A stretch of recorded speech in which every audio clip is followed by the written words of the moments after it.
okay. Off your mic, it's okay. She off your mic, off your sound like me. Chai! Now wow, people wey suppose talk truth to power don't off mic. And if we talk, now 500,000 they go summer us, call them hate speech. But fear not, Maiyegun don't come. Him go torchlight every corner, nooks and cranny of all these bad people where they spoil our country.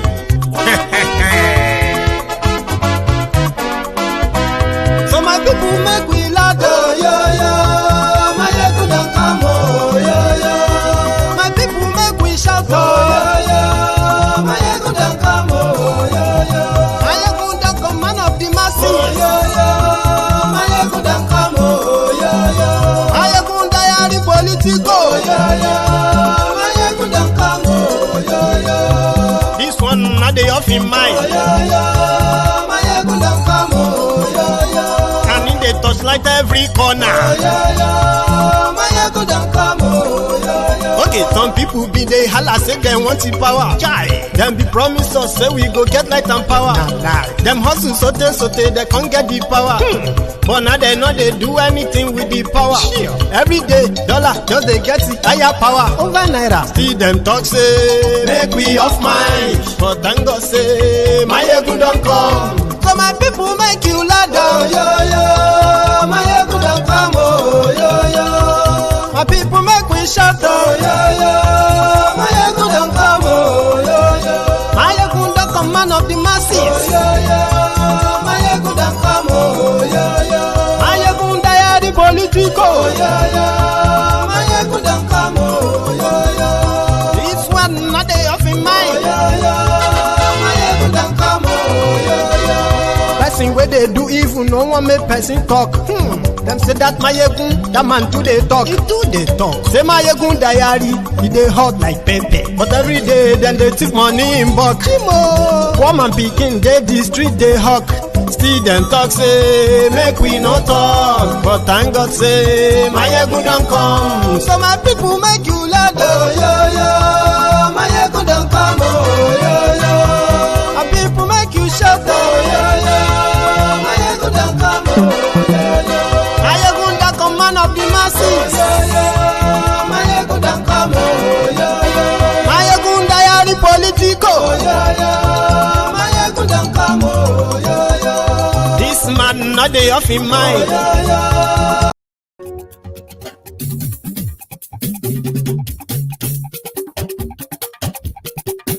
Good evening to you. Good morning to you. Good afternoon to you from wherever you are watching from.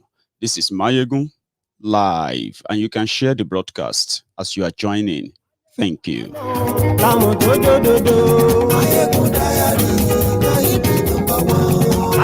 today, oh, ọ̀rẹ́ ará yìí. Maiyegun diary,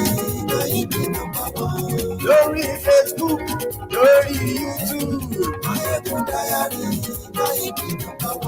gbogbo bó ṣe ń lọ ni Maiyegun já wa sí. Thank you, thank you. Àṣírí ọ̀jẹ̀lú kì í kó níbẹ̀ o. Maiyegun diary, bó bá ṣe eré àní Maiyegun máa wí. Maiyegun diary, ó sì tún ṣe eré wàá gbọ́ níbẹ̀ o. Maiyegun diary, Maiyegun. Thank you so much for joining me. And yes, if you have the opportunity of seeing the notification that Maiyegun is live, yes, this is live. And thank you again for joining me. Share the broadcast, invite your friends, and then we will hit the road running. We're already late.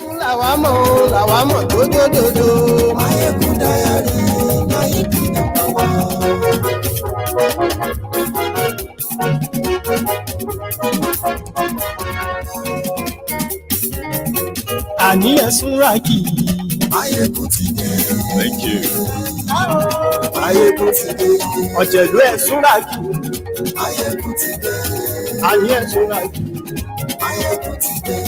Lórí Facebook. Maiyegun ti dé. Àníyàn súnra kì í.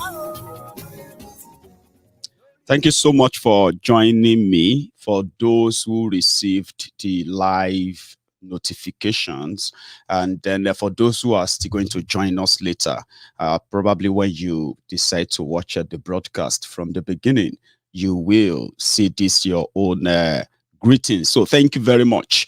Yesterday, we spoke about the fire incident at Next Cash and Carry in Abuja. And we saw the video of the burning mall. Also, we saw people who looting the place. Police actually arrested some. But you see, after that broadcast, we realized that there were other Nigerians there too, whose efforts in running in out of that building was to rescue whatever they could rescue. And in the process, everything they could salvage from the building were left just outside the compound. And so we should give them the credit for that. So when it all started, it was this video.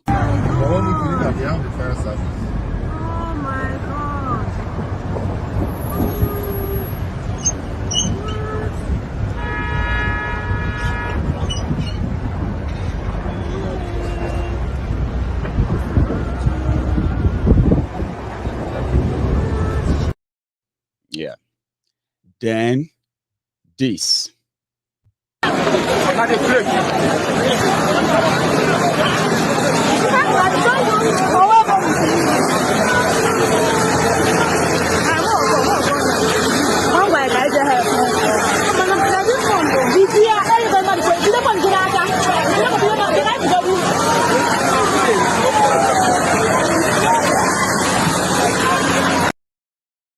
Yes.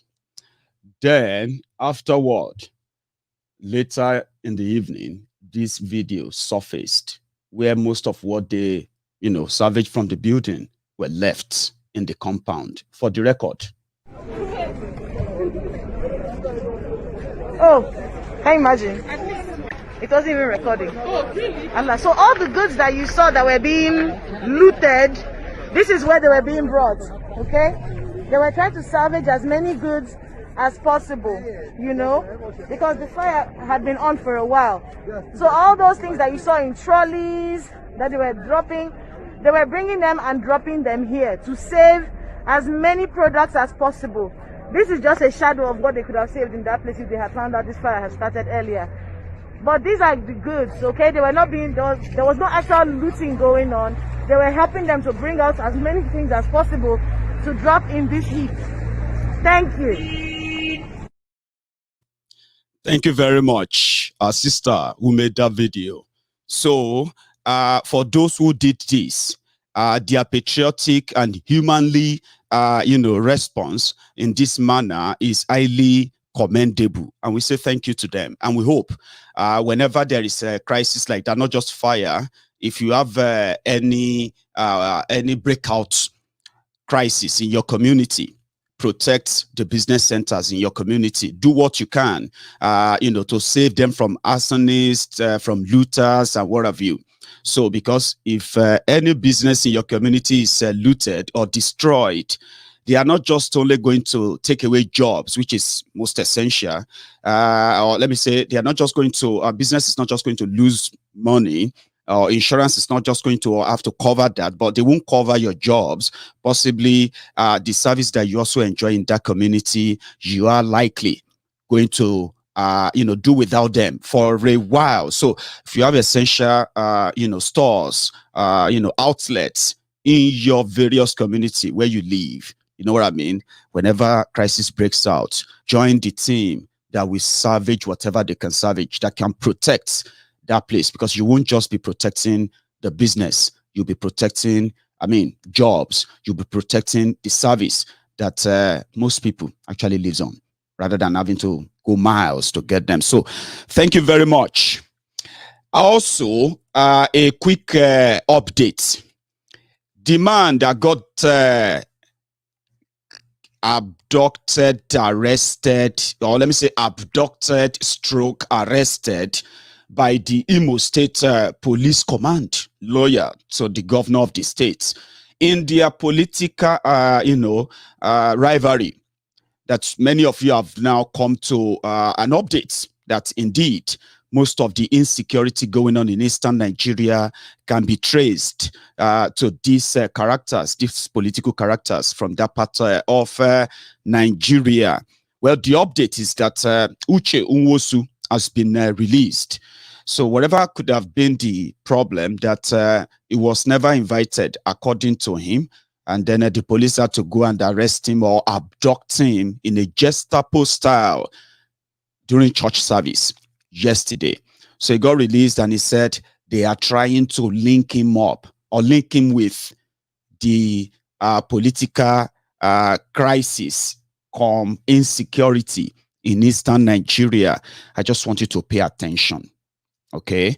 Because I am somebody, the reason why you have Maiyegun's diary is because some of you or some of us loves putting or keeping records in your diaries, different ones every year, and you probably have them all stored up somewhere.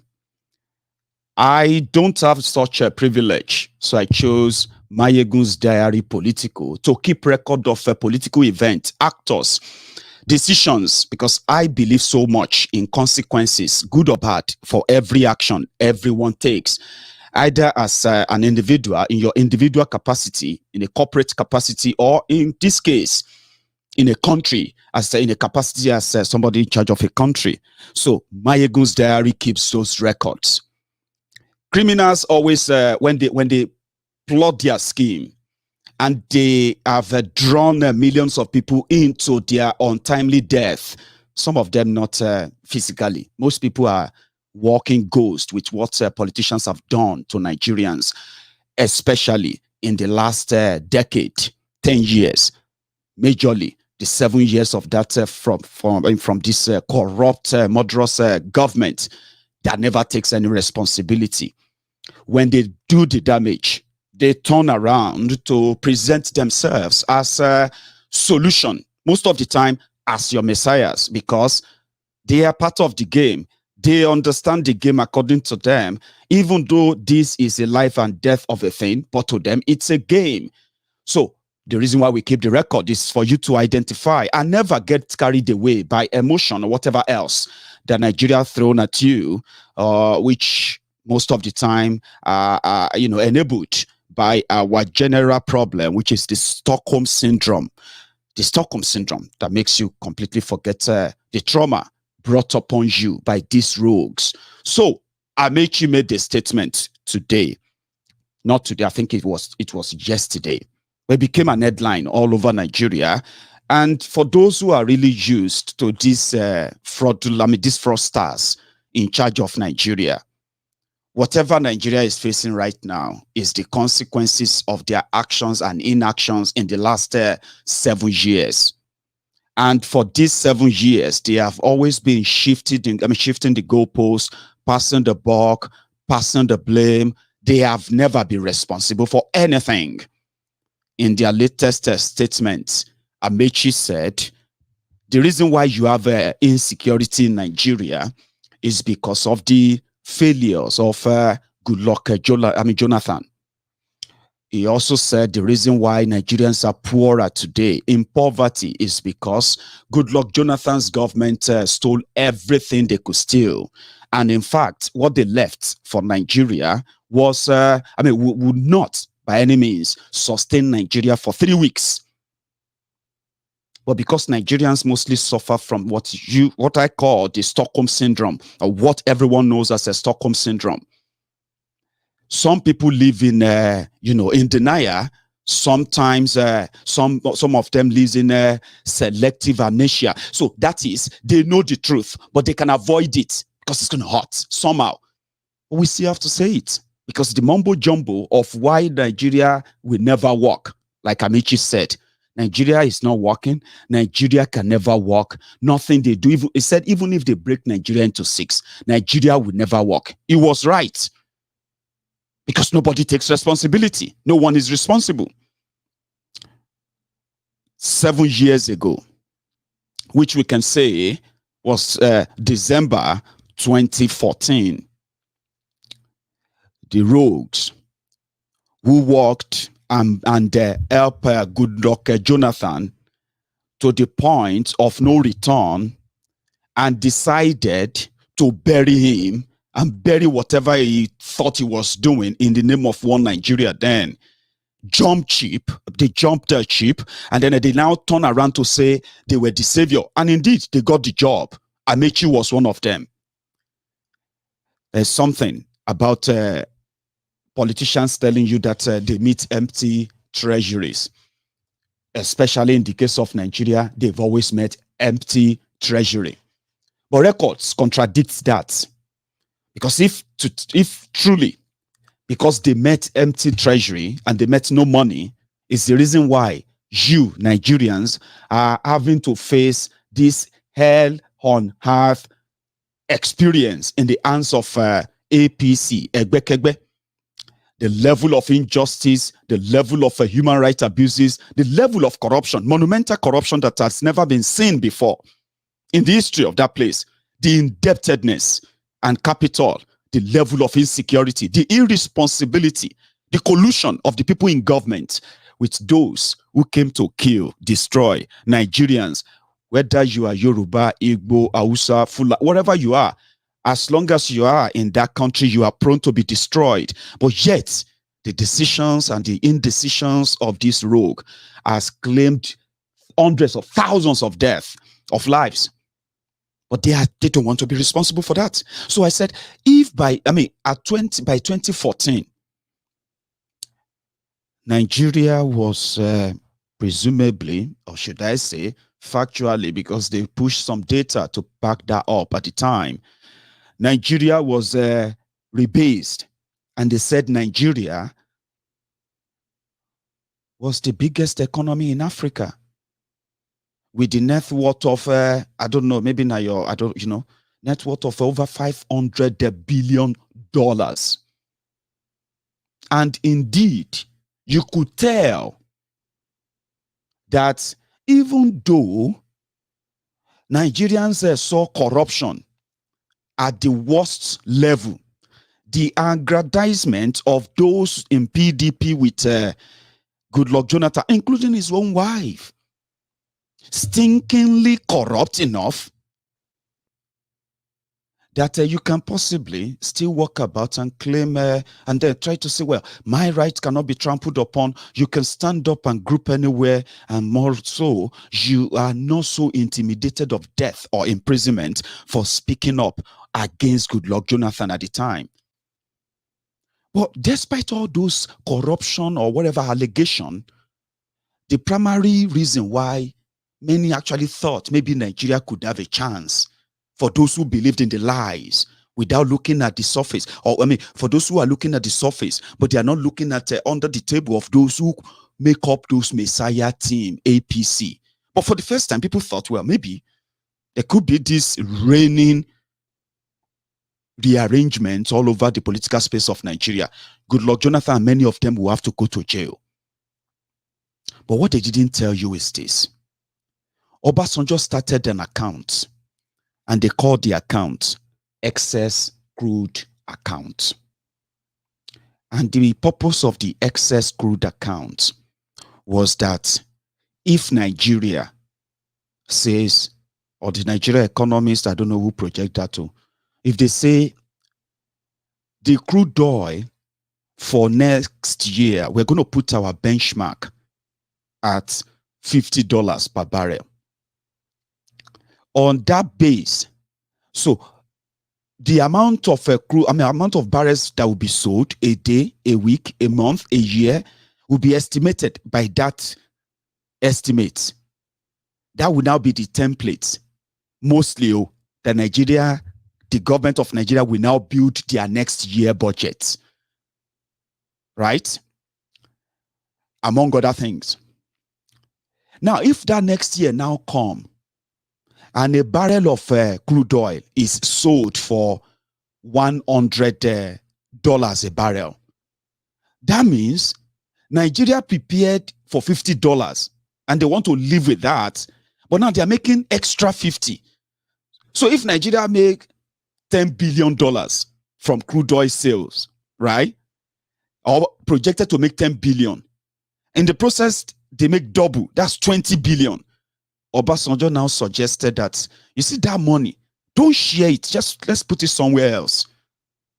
At some point, that account they created, Ngozi Okonjo-Iweala, that account had a total amount of $25 billion. Over time, the Obasanjo was there. One of the good things he did. But because he failed in building leadership in others, he thought he was the only one who could actually fix Nigeria because he's the only one who knows Nigeria better. He never planned on any successor. That is one of the things that led to this level now in Nigeria. But back to the story. Obasanjo built that account. So when Obasanjo was leaving government, Obasanjo left something around 21 point something billion dollars in that account. Yar'Adua came in. By the time Yar'Adua did his own government for those 3 years that he was mostly sick, yeah, the depleting of that money finally got the money down to somewhere around 9 or so billion. No, hang on. It got the money down to 14 billion, I remember. $14 billion. Jonathan took over. By the time Jonathan was handing over government to Buhari, Jonathan handed over that account with a balance of somewhere around $7.5 billion. That is the first reference that Buhari met money. $7.5 billion. Though that money, excess crude account, is not owned by the federal government. The federal government owns 51% of the money, while the state government, just like the normal sharing formula, the state government and local government will share 49% of that money. However, when APC government took over, they met 7.5 billion in that account. Same thing with the, what do you call that one? Your foreign account, the Nigerian foreign account. Please give me a name. I keep mixing that up because of the terms of the names. Tell me, what do you call it? What do you call that your account outside Nigeria? They call your foreign, where they keep your money. One word.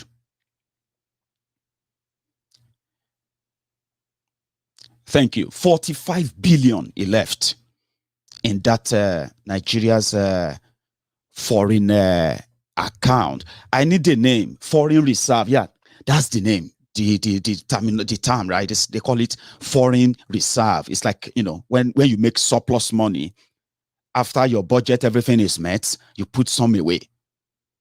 Just to build confidence in lenders that in case if Nigeria would need some credit and all of that to get some loan or borrow money, your foreign reserve would determine how much the lenders will probably charge you as interest. If you are doing well, you have a lot. China, according to the what we have been told, they say China gets a foreign reserve in the range of over $10 trillion. So something like that puts China in a very massive, mighty stand. Yeah, Obasanjo left 45 billion there. 45 billion. By the time Jonathan was to hand over power to Buhari, the entire money left in that foreign account, that foreign reserve, was $31 billion. 31 billion. So between Yar'Adua and Jonathan, they depleted the money down to 31 billion. So when they handed over power to Buhari, for 6 straight months, Buhari, Babashir Lawal, so is that his name? Yeah, Babashir Lawal, the grass cutter. This one that died, Abba Kyari, and couple of handful northern trusted aides, they were those in charge of Nigeria. So for 6 straight months, according to Amechi, the money left for them could not survive or sustain Nigeria for 3 weeks. How did Amechi know? Now, within the 6 years of their government, that external reserve, Buhari's government, for the first time since Obasanjo's days, for the first time, some money was added to the excess crude account. And immediately, and if you ask me how much, it was $350 million. That is, they projected that the crude oil was going to be this. Yeah? And then it was more. Eventually, that year, they saved $350 million. But ladies and gentlemen, before I even get to that too, during the Goodluck Jonathan's 5 years, that crude oil was being sold for as high as $120 a barrel, and Nigeria's budget benchmark per barrel was between $50 and $70 per barrel. Goodluck Jonathan did not save a dime in that excess crude account. From 14 billion, they depleted it down to half, 7.5 billion. That is one of the excuses that the likes of Buhari, APC, and co, they always love to hold on to, passing the blame. But what did they do? I'll tell you. The excess crude account jumped from $7.5 billion to $7.85 billion. $350 million added. It didn't take them 6 months after adding that money. They depleted the money down to $1.5 billion within their first 3 years. The last one they took was the trip they made to America to go and see Donald Trump. How many of you remember that? 2019. That was the deal that they made in buying the Tucano jets to fight terrorists in Nigeria. Guess where they took the money? From the excess crude accounts.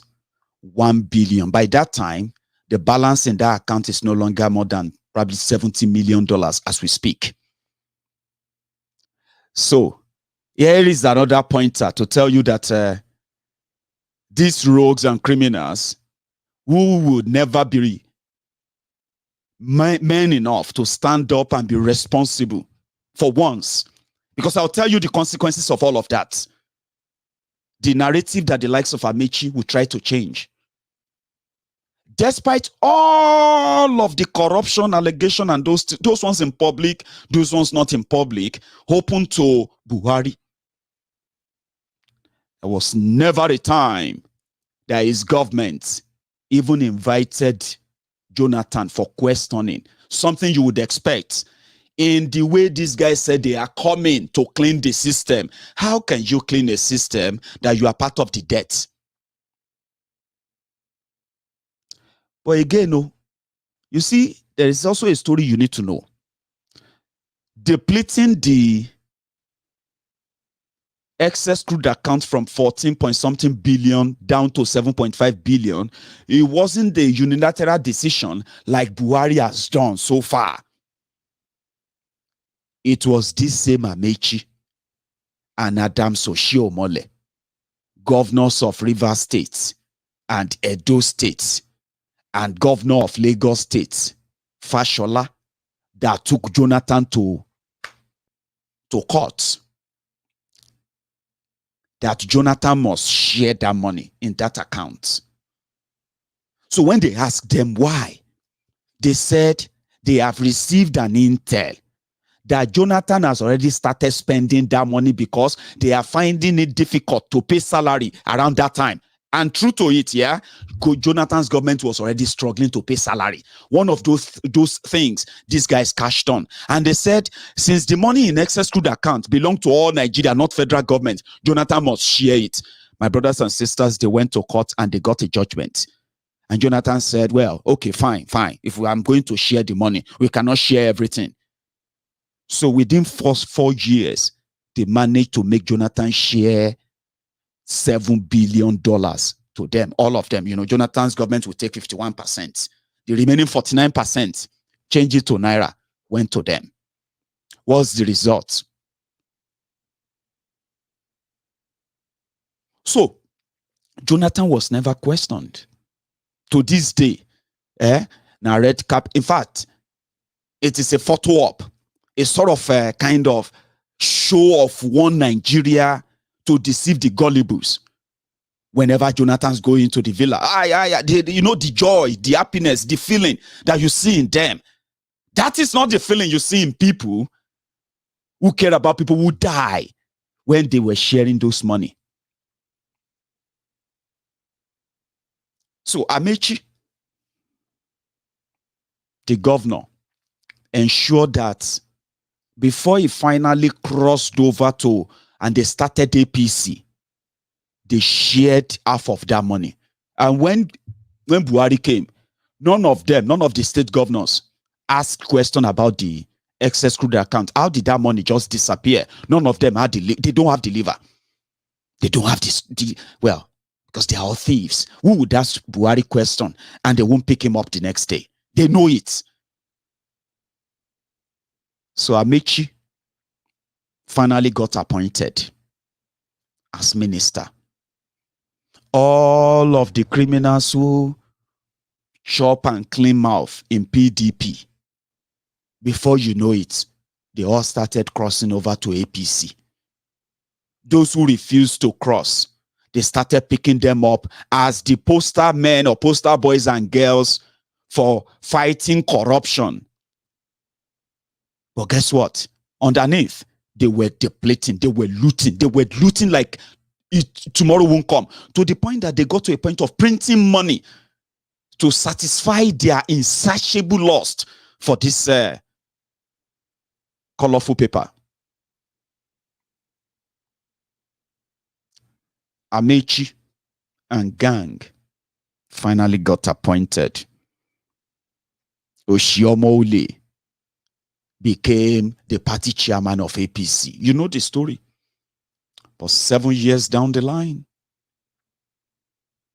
Nigerians are poorer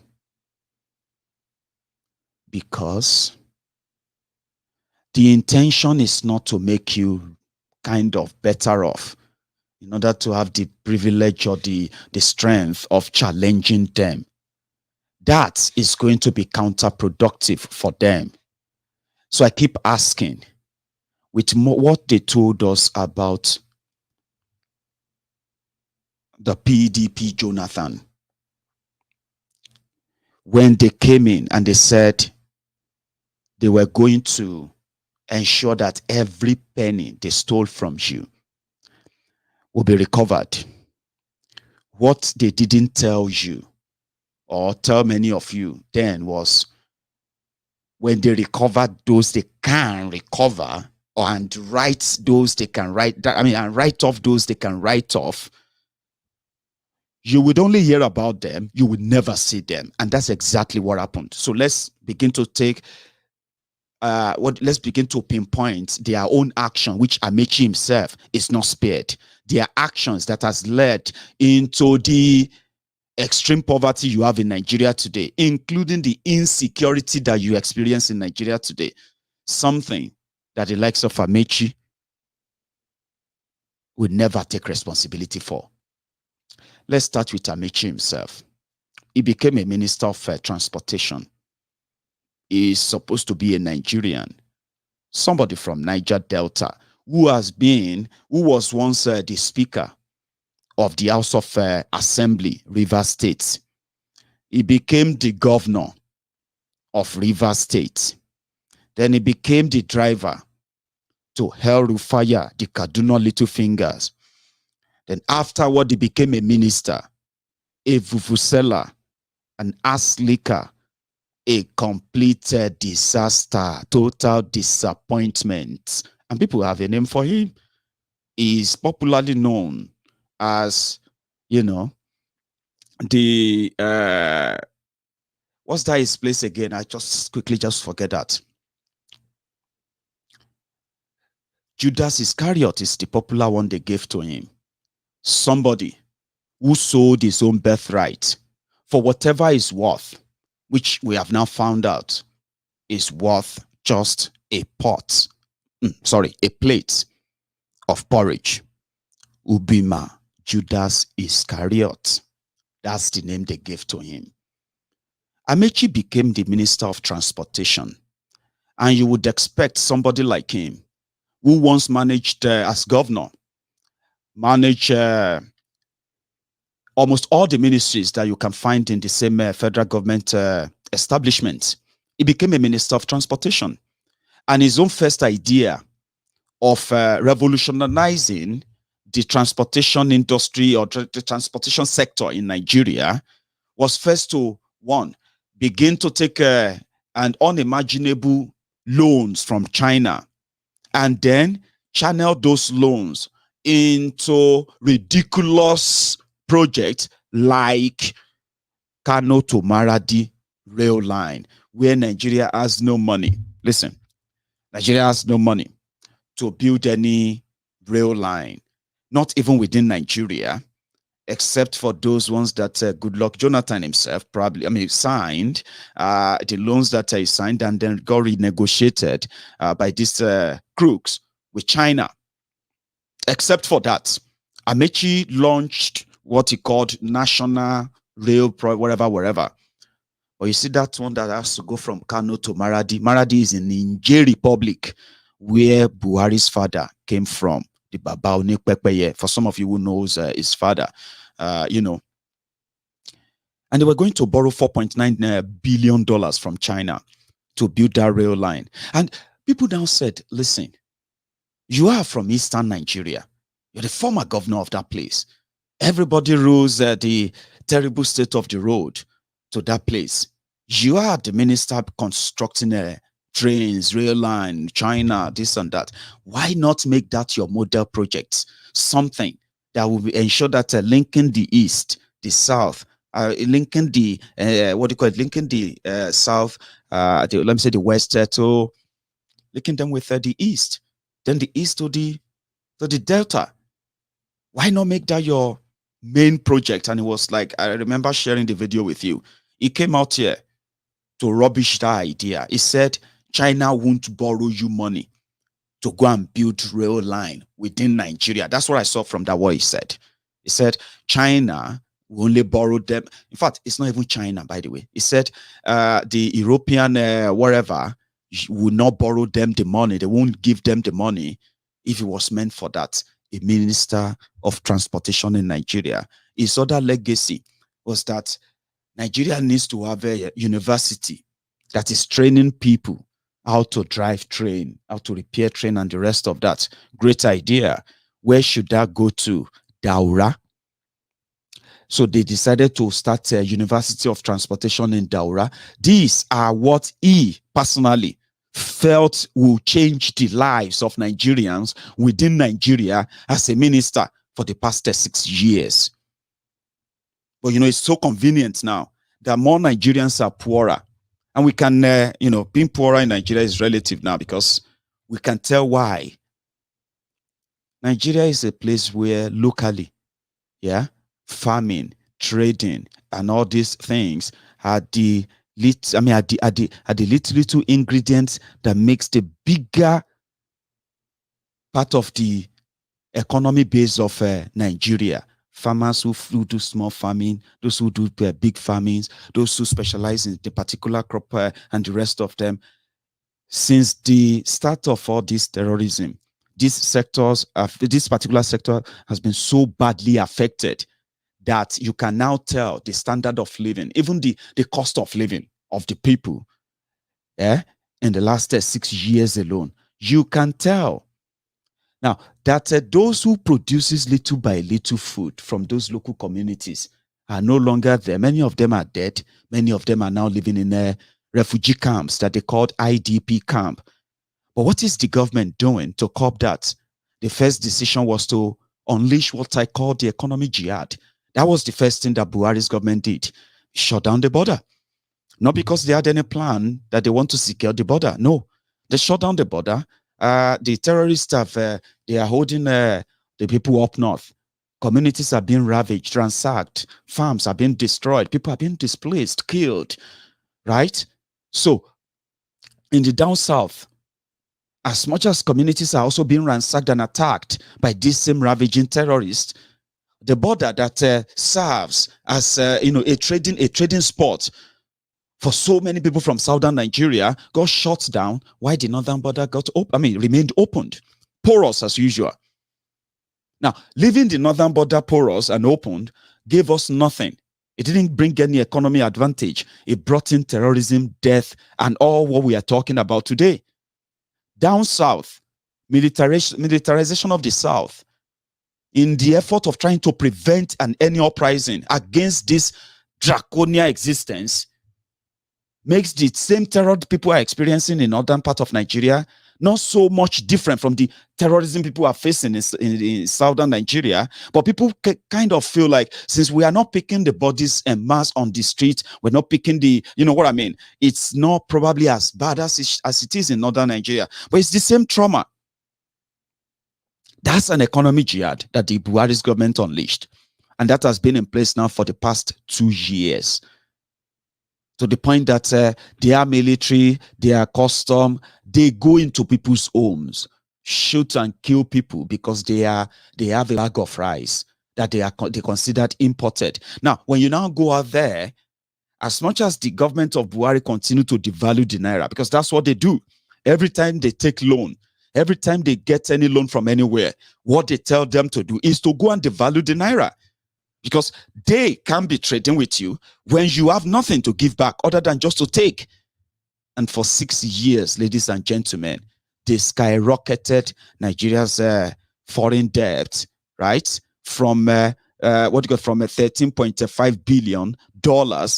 These criminals, they jumped that to over $40 billion as we speak. And they are not done. They are not done.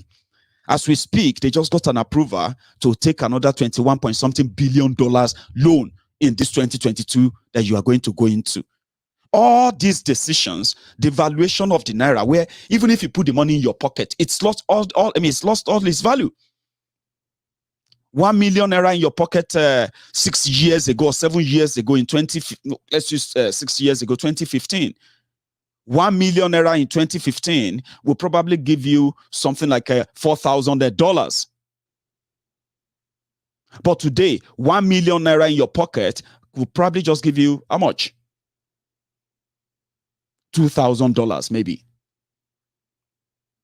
So that means your 1 million naira has depreciated enough, and you won't know. If you have it there, right there in the bank, and you are reading the numbers, you may be encouraging yourself that you've got something.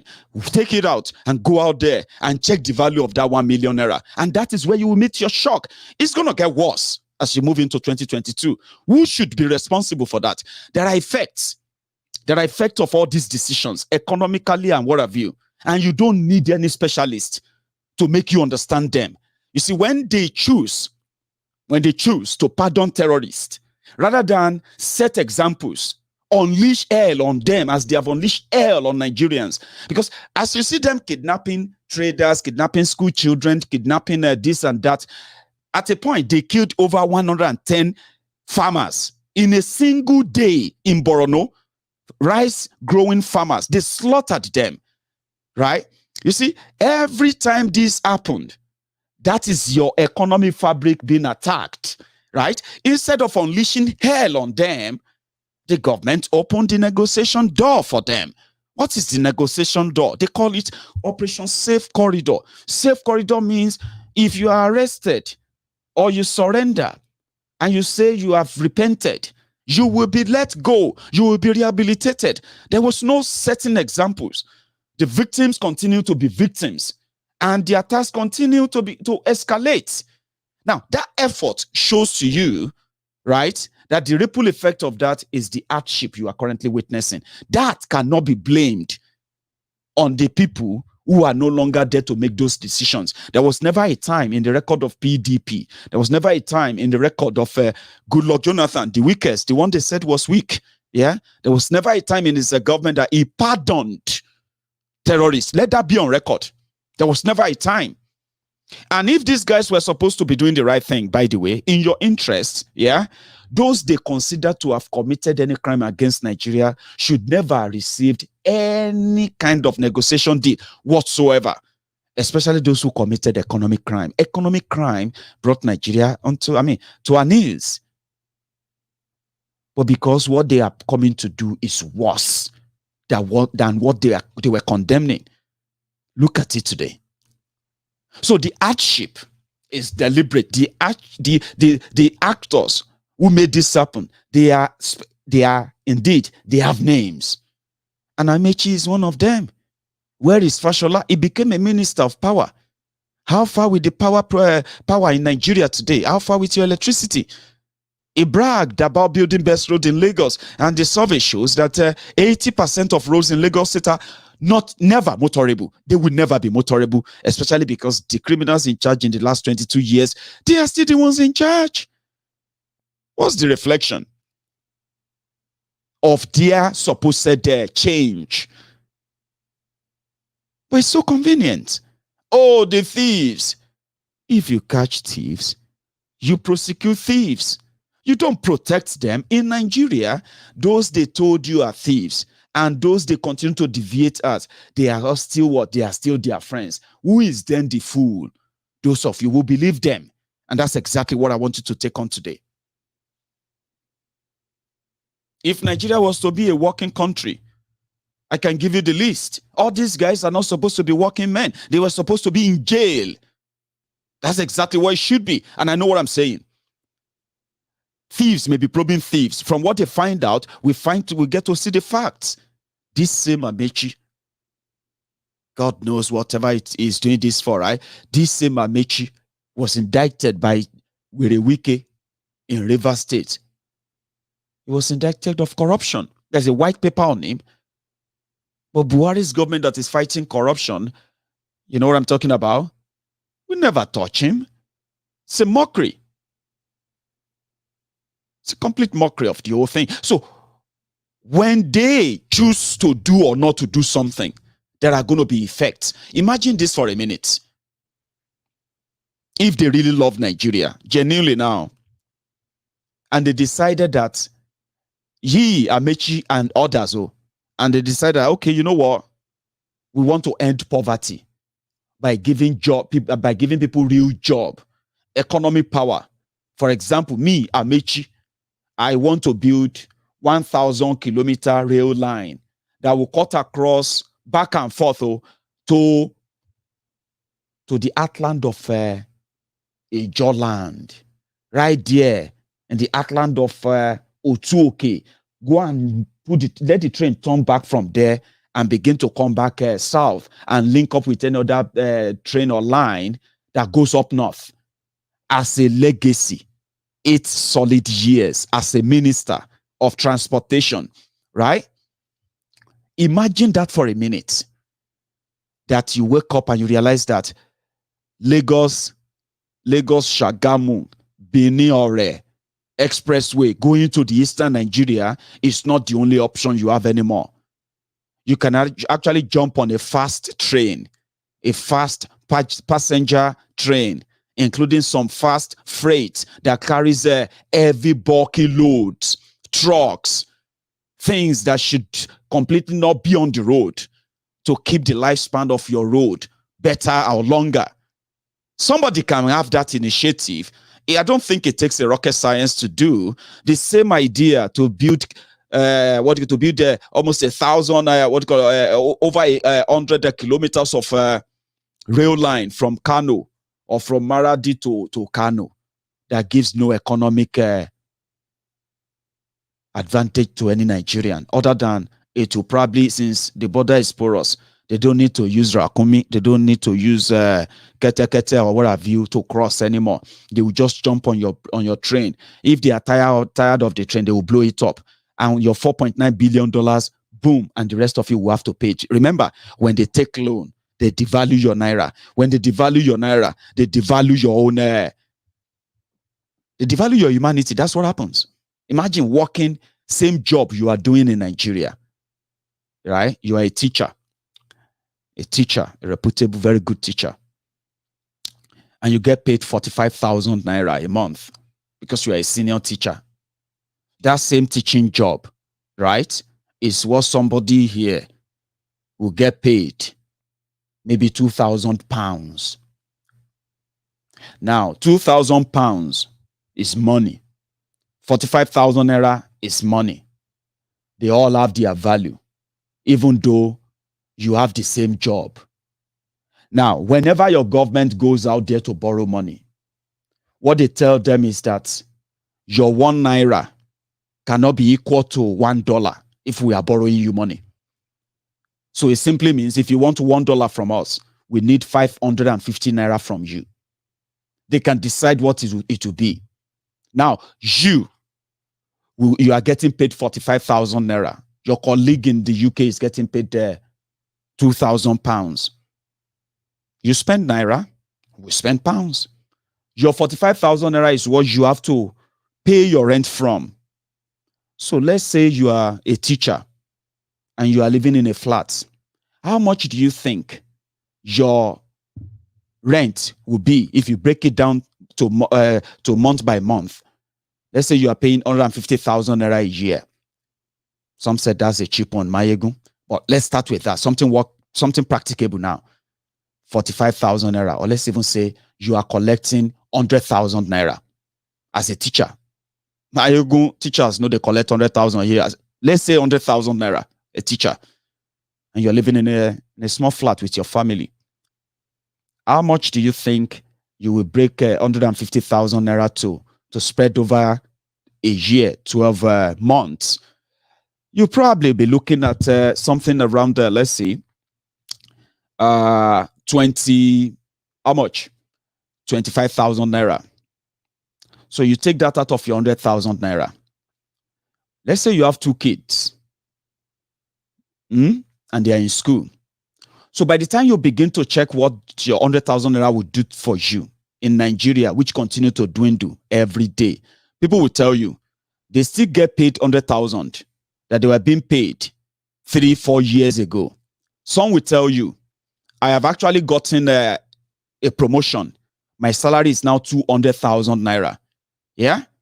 But what they didn't tell you is that your 200,000 naira salary increase, yeah, is only a 4% quarter of its value in the truest sense of it. So when you now go out there and you realize that what you need to buy for your children, what you need to buy to keep on for a whole month, and every other bill that comes with that, they are no longer what they are. In fact, you've got a raise, but you are completely done for. That's the life many are living. That is what they do to you. And it's going to get worse and worse and worse. Because these guys are not doing anything to create wealth, to create jobs, to create opportunities that can indeed help and boost the economy. On the other hand, the insecurity in that country, which they orchestrated, by the way, and they managed to escalate as well. They've turned it into a business. And as you cannot see, a giant Nigeria cannot protect our citizens from some ragtag Islamist religious criminals. So pair both, and you will understand that now when you look at the insecurity as well and the damages that one is doing behind the scene, yeah, you don't need the soothsayer. You don't need a soothsayer to tell you what the end result will be, other than poverty, and more poverty. So if they build a rail line that operates, do you get what I mean now? God bless you, JB. So I don't know if that's what I just told you now is a little bit practical in a layman way. So you have the money. In fact, you are going to have the money for those who are going to have it. Majority won't. But when you now take that money out there and you value it, because you see that your teacher, that's what I should complete.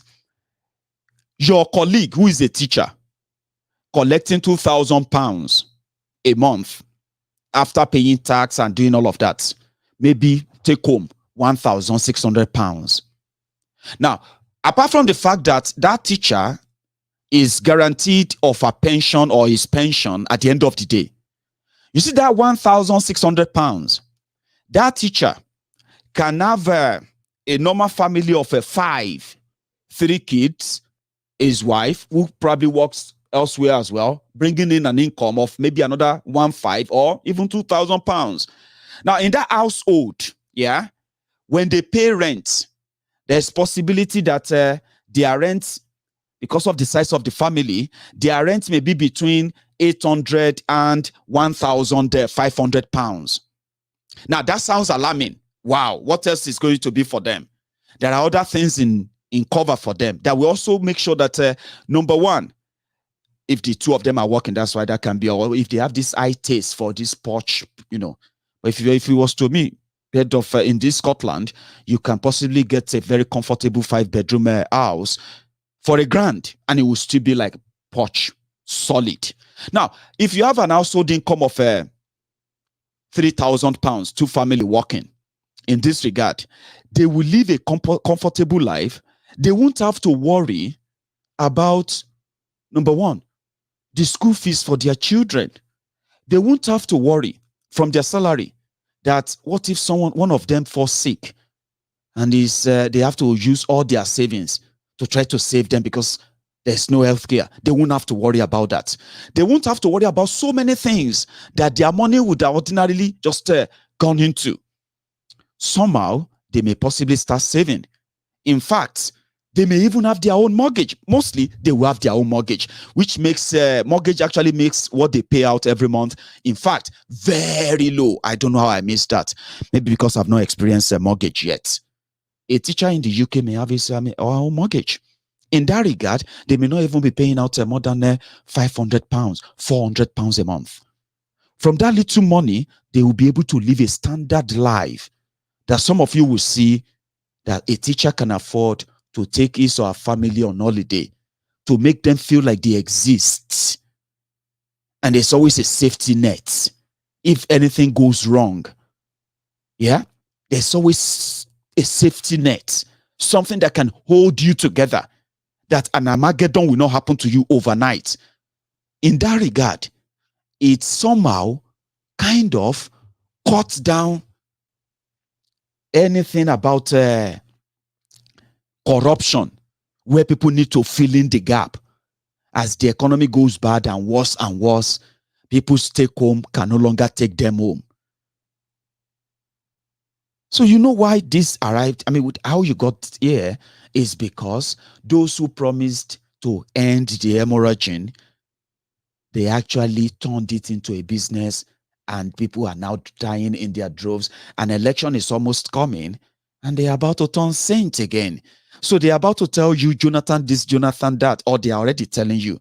But I want you to look beyond the surface of those lies when we tell you they are all in the same cahoot. Now, Jonathan has never been invited or questioned for all of the things they have accused him of.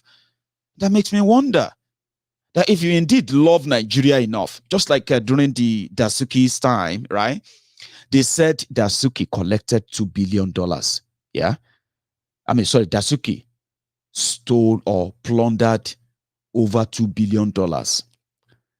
And therefore, he was arrested.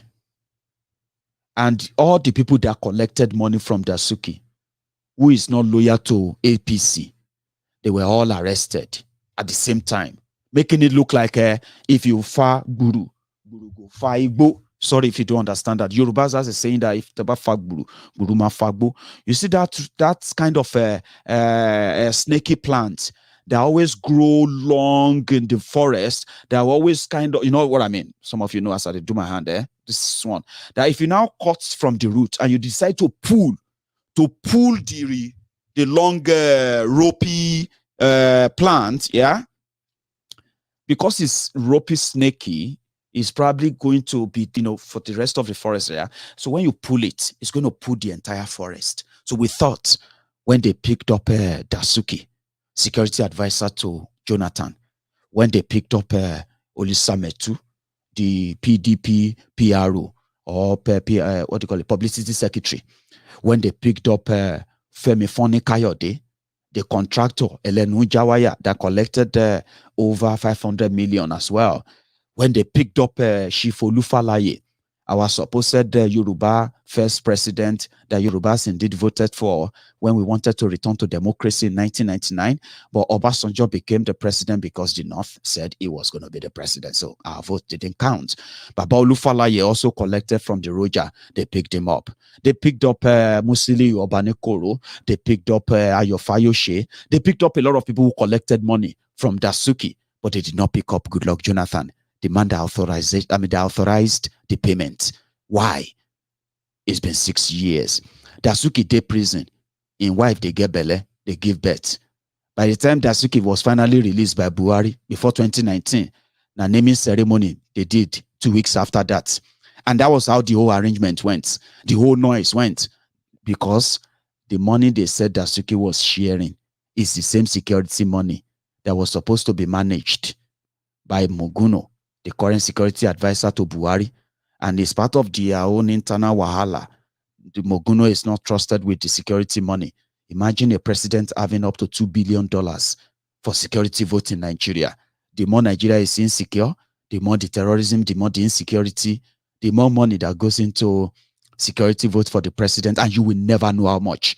But they gave us an idea, but some of you didn't get the hint. Dasuki was security advisor to Jonathan.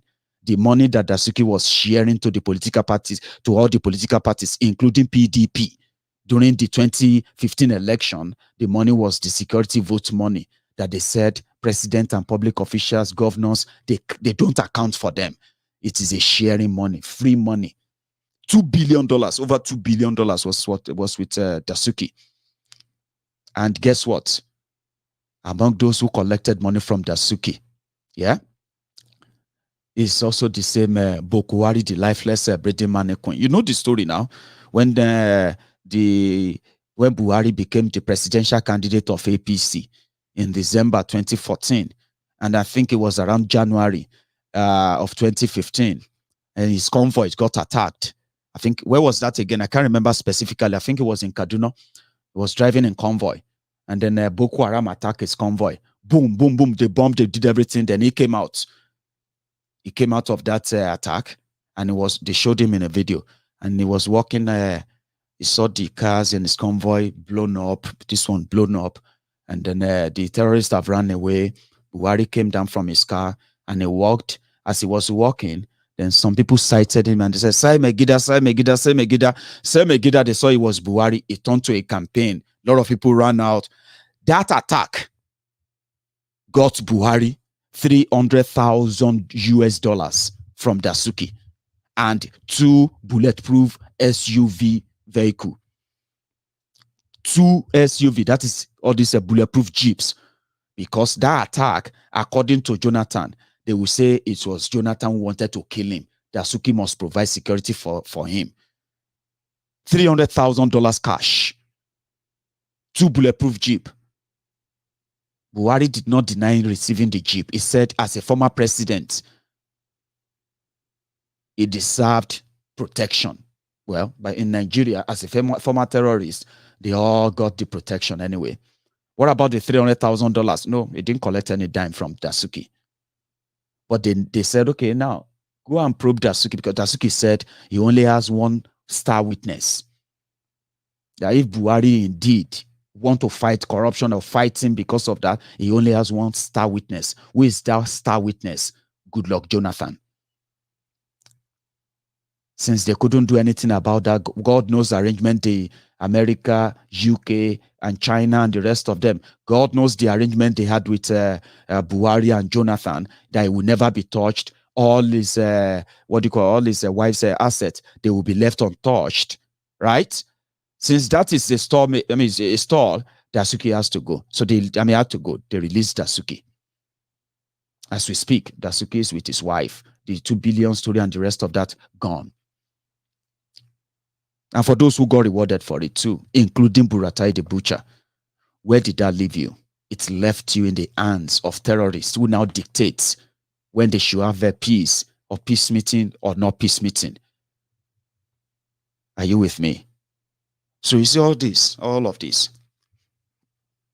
contributed to where you are now.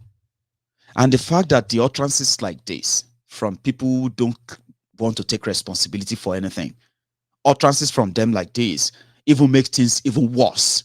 Because for those who are smart enough, you probably will think, do these guys think we are actually stupid enough to believe all the trash?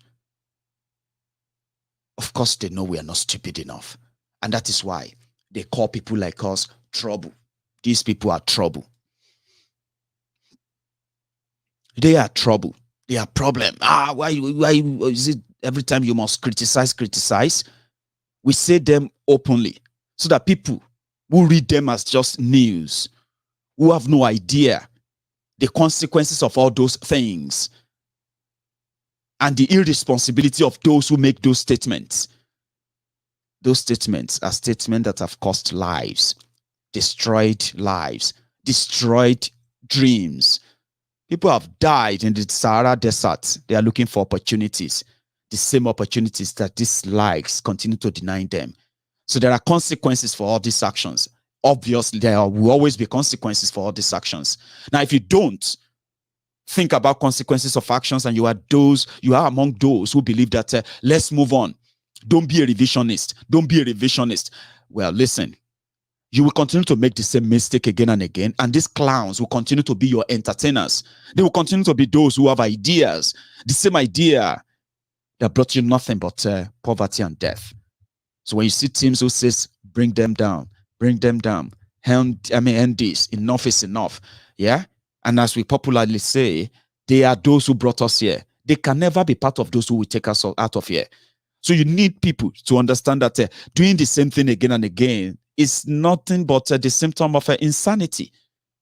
So revisionism, being a revisionist sometimes is good in this case. We have people who suffer what is called the Stockholm Syndrome. Let me show you something. For some of you who probably will be interested. If you are looking for the legacy, I caught this, and it happened to be from the Niger Delta, something that you can possibly say, is this a legacy? Especially from the oil-rich region, the golden goose that lays the golden egg that makes Nigeria lose golden the surface, but rotten from within. This is Niger Delta.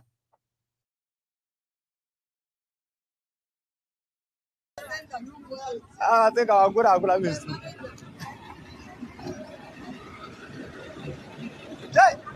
Mpa.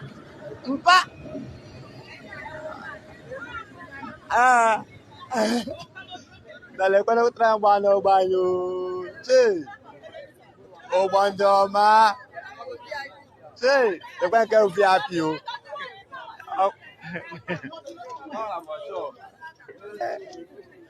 Obe, manle.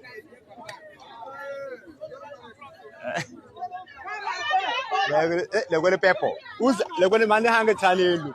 Chineke gwa se uza adịghị mma ha kwe ọbụla ji ha gachi n'elu legoro ndị ụzọ adịghị mma even a ga-adọzi ọdọ Chineke mee wetikwanụ ọ ga-abacha onye ọbụla ọ ga-abacha unu lekwa ha ga-adọ chi na ọgwụgwọ na ụzọ adịghị mma ha taa ahụhụ Chineke legoro ihe na-ebe ha nọ na ụzọ aba were n'ụwa ọ ga-abacha unu were nwayọ ma ndị ha gịchara n'elu ka ahịa nwekwa ike iru gọọmenti rana na ụzọ work road for us look at madam nwayọ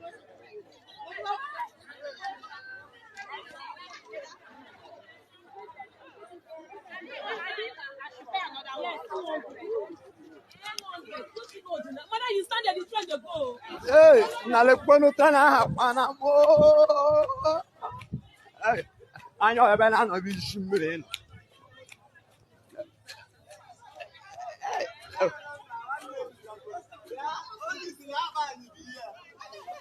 Onye m lekponu Chineke. Ata me bi ihe unu. Ebe. So, scrap. There is another one I actually want to share too. Let me show you that before we continue.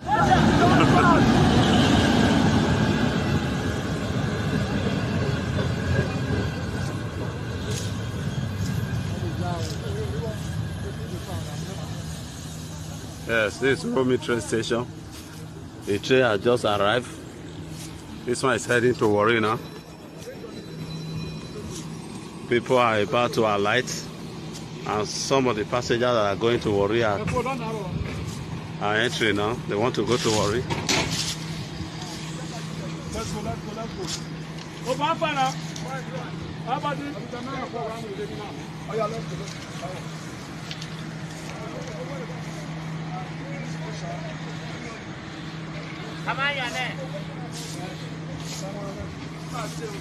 How far?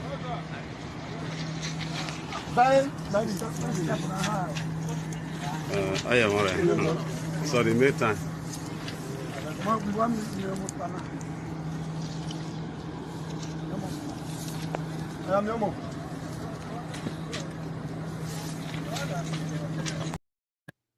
Talking about legacy. The people who represent this part of southern Nigeria in every strata, they'll tell you to manage it as a scrap that they won't let the world see. The lie, they won't let the world see, except for the fraud that they can easily display, just like 419 would do, you know, something flashy enough. Then they pass the blame. Those are the trains that looks like all these coal trains in the desert of America. Those trains that they used to pack coals, stones, and they're always there running 24/7 like that. That's what they look like. Those are the passenger train that runs in the creeks of Niger Delta from Igbo land down to Niger Delta as we speak. But would you blame anyone other than those who believe that that's the best they deserve? And that's why the likes of Amechi and co, right? They should be in jail.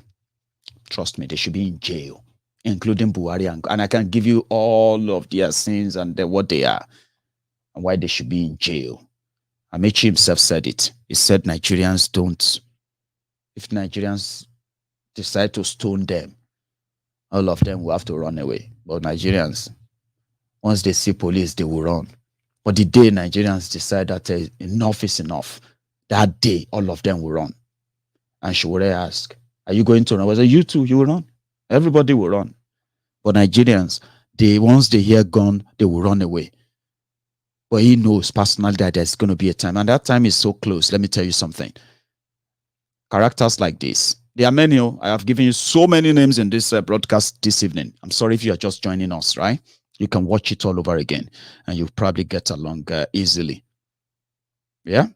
I've given so many names. I've given so many instances. I've given so many histories. I've added so many, events to let you know that the characters like this, if they don't end up in jail, trust me, like Nnamdi Kanu said, that by the time he is done, every corrupt politicians in Nigeria will either end up dead or they will end up in jail. I have held on to that statement since then. Are you with me? So if you are in 2021 and you are among those who believe that it is the failure of Jonathan or PDP in 2015 that is still affecting you or keeping you poor till today, apart from telling you that you deserve Buhari, yeah, I'm just going to tell you that, well, I hope this scam clears from your eyes early enough to see the real criminals holding the knives, holding the axe, waiting to, dangling the axe and what have you, waiting to your head. So like last night, I'm going to open the line, okay, for those who didn't have the chance of calling in last night. So if you're watching me, check your screen. First, let's take a minute, right, before we take any calls. Give me a moment. So let's take a minute before we take any calls, right?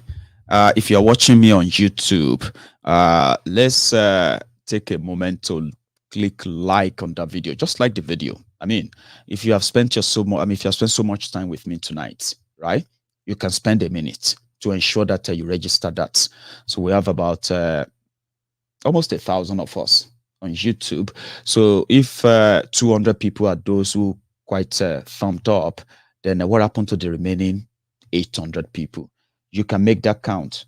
Take your time, and then the line is opened now. Okay, check your screen. That's and it's actually WhatsApp call only. Okay, don't try to call the number directly. You will never get through.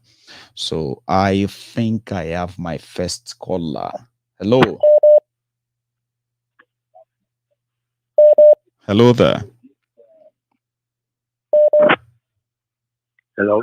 Hello. Can you hear me? Yeah, I can hear you. Maiyegun. Oh, great. Sorry. Who is talking? I mean, who is on the line? Your name, please.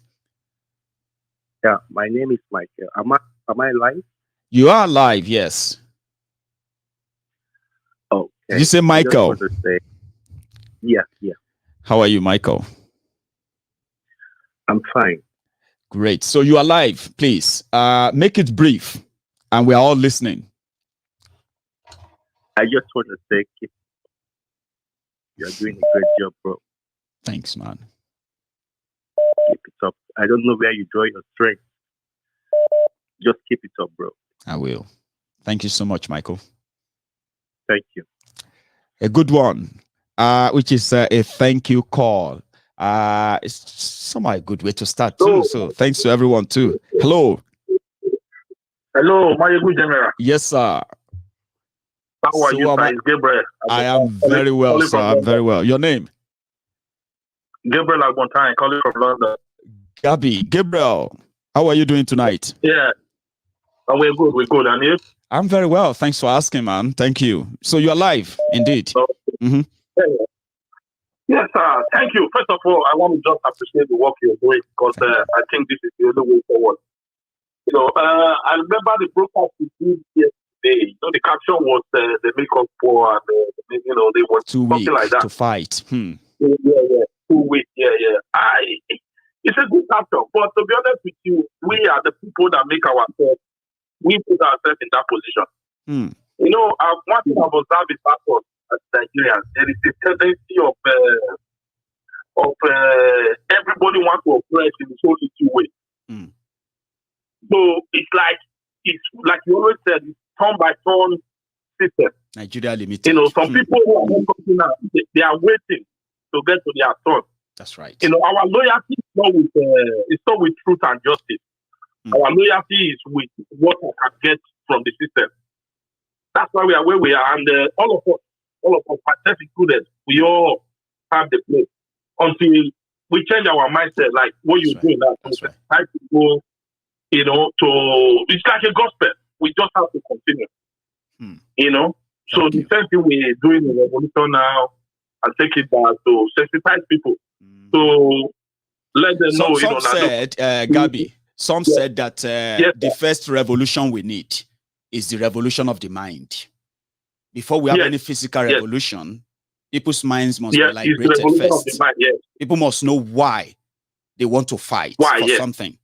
And then if it's worth it, once their minds are liberated enough, the rest of the job is done. Yes. Do you believe that? The rest of the job is done. But anything that controls your mind controls you. So that is my short point. Once again, I just appreciate what you do and keep it up. I will. Thank you so much, Gabriel. Thank you so much. You have a good evening. I hope you are still watching, by the way. Thanks, man. Yeah, we are. Class. So that's a very good one from Gabriel there. And indeed, revolution of the mind is what we are doing now. Some said it takes time. But guess what? Some also told me that it's working. Many people are interested in conversations like this now. Some are even doing researches on their own to further broaden their understanding of why things are like this. And to them, I am just like, a window into them. I mean, a window into discovery where many people feels like through Maiyegun, I can discover a lot, even on my own. The capacity, the ability to be able to think outside the box from the general perception or general belief is what makes this program quite different. And people have told me that too. Hello. Hello, Maiyegun General. Yes, sir. How are you? Good evening and Merry Xmas. It's me, Magic Feet. It's been a while. Fantastic, man. Thank you so much for calling. So, give me that name again for the record. Magic Feet from Spain. Magic Feed. Bless you. Now, you are live, sir. Good. You've just said it like the last caller said. It is revolution of the mind first. When the people understand what they are fighting for, they will go along with you. You've spoken the minds of more than how many people do you think are not buying what you are saying?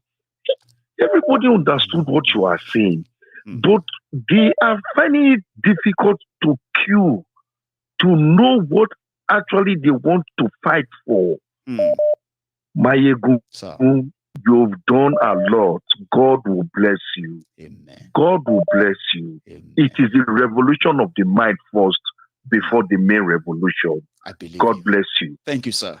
Thank you so much for that. It seems that I eat a kind of a big point that people will agree with. We need to revolutionize our mind. Hello. Thank you so much. Hello there.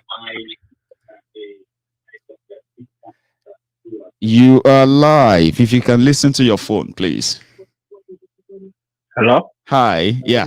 You know what? Listen to the phone. Don't listen to the broadcast anymore. Okay. It's me and you and the rest of the world now. Okay. Okay. Yeah. You hear me? Great. So your name, please, because you are live. Sorry. Okay. So now I can hear you properly. So this is David calling from London. David, how are you? Yeah. Good evening, sir. Good evening to you. So, David, you are live. Everyone is listening. Okay, Mr. Maiyegun, I literally want to say you're doing an amazing job. I mean, I've been a fan of your show, but it was just like recently I've been following for a while, and I want to say for what you're doing, not only for the modern generation, but also for the younger ones, like, you know, because we're looking for a better Africa where we can all say one day we all going back home and we'll all be happy to, like, you know, stay in our mother's land without any problem. You know, but for now, it's like the way we're following everything, we don't have a home yet, and we want to have a home one day. And with people like you, we believe we can have that. You know, number two, I'm actually calling based on yesterday's situation where you're calling Oshibajo and talking about, like, literally, you know, all this politics that's going on. That's a Jude you are referring to. Our caller who was telling us to see it the other way about Oshibajo. Is that what you mean? Yes, that one, yeah. So what's your view on that? You want to say something? So one thing I was going to say is, you know, when it comes to men of God and politics, I actually don't understand what actually pushed them to, you know, say they want to go into politics in the first place. Because, you know, when men of God start living their way, when you read the scriptures, you know, literally Jesus did away from anything politics. And when men of God start going, say, oh, they want to be part of this with him and that, you've already lost your focus, number one. And number two, you know, you have to understand, like, Oshibajo is the son of the house, you know. I mean, we do respect to all redeemed members, but, like, Pastor Adeboye is very connected with all this press. Name any person that would with him. You know, in the times of Goodluck, Jonathan, Buhari itself, you know, all this kind of, and they don't go there without donating some offering. And, you know, and now you can't collect my money, Mr. Maiyegun. Tomorrow you come by, you say you want to get one big mouth. It doesn't work that way. You're right. Exactly. So when Yoruba Nation is coming and Biafra is coming and you are surprised they are not talking, why will they talk? Like, what do you have to say? You know, because you're eating literally from this, and there's no way you will be able to, like, on the water bar, like your Kimbo or something like that. So you understand what I mean? Don't do your and number yeah, we have a popular pastor in the UK that literally donated to Lagos State government to their politics. Like, why? Why? What's the point? Like, you leave the you leave the work of the Lord. There are people on the street which are literally, they don't even have food. There are how many homeless people in the UK, in Scotland, in Bristol, in Manchester? You don't donate to those, so you went to politics in Nigeria to go. Like, we all know that you all. Is that not what they all build? You know. You know. So, and at the end of the day, you understand there are so many pastors in Nigeria, and you look at the amount of connections they have, the amount of land, and their influence is zero. You know, so it's like everybody, you know, like know what they are looking for. Everybody is getting their own percentage. There are people that actually don't want Nigeria to work. Of course. You know, there are people like you that really want it to work, but there are people that are eating from it. So go to YouTube. There's a documentary recently that one man shoot. It was about the Black House in Nigeria. Did you see that? Did you see that documentary too? Did you? Yes. It was nothing so new, but when you watch it, it brings back some memory, especially many people who have passed through the education system in Nigeria, those who have witnessed the real, you know, court crisis in their neighborhood growing up. That video, you know, brought back some. You know, I will recommend all the viewers to watch that video. These people are in politics. They are in power. They allocated 80 ballots of position to court members, and you expect such a country to move forward. How? You know, there is so many David. Problems. Yeah, I can hear you. Great. So thank you, Moni. You know, I said thank you so much for calling in. So let me take another call too, David. All right. It's been a pleasure. Thank you, Mr. Maiyegun. Keep up the great work. You're inspiring the next generation. Thank you very much. Bless you, man. Thank you so much too. So let me take this. I have another caller. Hello. Okay, I got you. Yeah, you got me, man. You did. So your name, please. Okay, my name David from Texas. Oh, David, how are you today, man? Good, bro. Class. And compliment of the season, and you know, wish you well for the new year coming up soon. Thanks, man. Thank you. Thank you for the great job you've been doing. Yeah. Thanks, well, you know what? Sometimes, I believe that you guys that speak out, like you guys that do the social media work, you've been guided by spirit, but you guys don't know. Something coming to you, this mind that you say it, you know, says all the things. Sometimes it's the truth. You know, if you were back home now, you could turn it to be a church, and people will start following you. You know, but it's like, man, I'm a good student of you and Mazen and the Kano. Thank you. See, it's very, very hard to teach a black man something. It is very, very. Now I realize that. And you see, the thing is a state of mind. It is true. This your topic for today is true. And that is why they took Nnamdi Kanu out. That's right. Because he already got into the skin of the Igbo people. Now the Igbo people know the reason why they are human beings. And they were not going out there to fight for it. They can die for it. But you see, I know my MNK has a kind of doctrine he does. People think he's harsh. But he was the one that God sent to preach into people's mind so they will know what they're fighting for. So, but you know, like if I say the Southwest, if I don't want to go like, but let's say the truth as it is. In the Southwest, the Southwest always believe that being enlightened is what will get you your freedom. Enlightenment doesn't give you your freedom. You have to behave like a barbaric to do it. The white people did it in their own times. Even in America where we are, they refused the British law. They came here, they were killing themselves. They killed people, they killed the whole Indians there to be freed. You see, when the people start knowing why they are Nigerian, why they are human beings, honestly, and you see when they took like the Kanu out, the purpose, when people start finding their purpose. And that's why we have the likes of MNK, who make people understand or be able to trace their purpose, and they found it easier. Yeah, and they get angry, when they see the government talking to them. That is what we need in the whole South. People, they really planned how to, and it was the British that planned to take Nnamdi Kanu out. So that doctrine is already coming into the Southwest, and they stopped him. Because if they hadn't stopped him, when people start getting angry, why will I be living here for over 30 years? I have no light. I have no good education. I have no good free healthcare. Nothing. You do know that those people don't really know what you're talking about because they haven't felt it in their lifetime. You are right. They have not felt it. You are right. So when you're telling them all these things, they keep telling you that you are going over their culture. We don't have to ask for too much. The topic, I hope the day we were going to wake up. But these people have punished us so much that we can't see that freedom in our own generation, and that is so painful. But I know this generation coming up knew that we fought for them, we spoke everything. It's left for them to come out and change it. It's left for them to come out and change it. Maiyegun, I love you so much. I love you too. Love you so much. Love you and MNK. You guys are doing the spiritual work. Thank you. God bless you. And God bless you. And stay safe. Yeah. Nice one. Right. Thank you so much. So I have another caller. I love what David said there, by the way.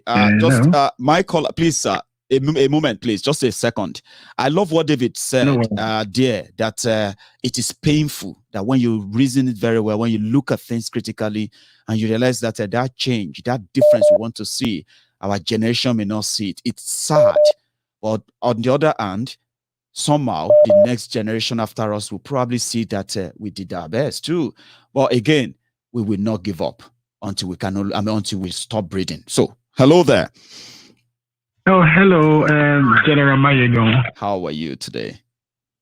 I'm blessed, thank you. Compliment of the season to you. Same to you, man. How are you? And then your name again, by the way, for the record. Akinola, calling from Kent, UK. Akinola from Kent. Amazing. Now you are live. Okay. Thank you. It's a quick one. I'm just going to summarize what I'm going to say, basically. Please. Number one, I think I like the way you're one of the leading bloggers, you know, in the social media. Really? And I think I like it. Yeah, you're the leading one, in my opinion, in my view. In your own list. I'm glad. I'm grateful for that. Absolutely. Go on. Absolutely. I would like you to keep it on. Thank you. To keep that on. Yeah, that's one. Then, secondly, you're doing a great stuff in terms of information dissemination, which is fantastic. That's two. Secondly, thirdly, I like the way you're trying to meet with other bloggers like Koiki. It's great. I think we would like to see more of that. Sure. And you have some questioning time, which is quite good. You did that one time ago. I can't remember. Maybe it's you or somebody else. Yeah. But your program takes different formats, which is great. So that's another one. And I like the focus that you give to issue of Biafra. Yeah, it's very important because you try to promote, in as much as people might not necessarily see that. It is very important people understand that Biafra and Oduduwa, we have a lot in common. It's because we don't understand that history. You see, the language itself, they have so much. You see, a Biafra man we call Onu, which stands for mouth.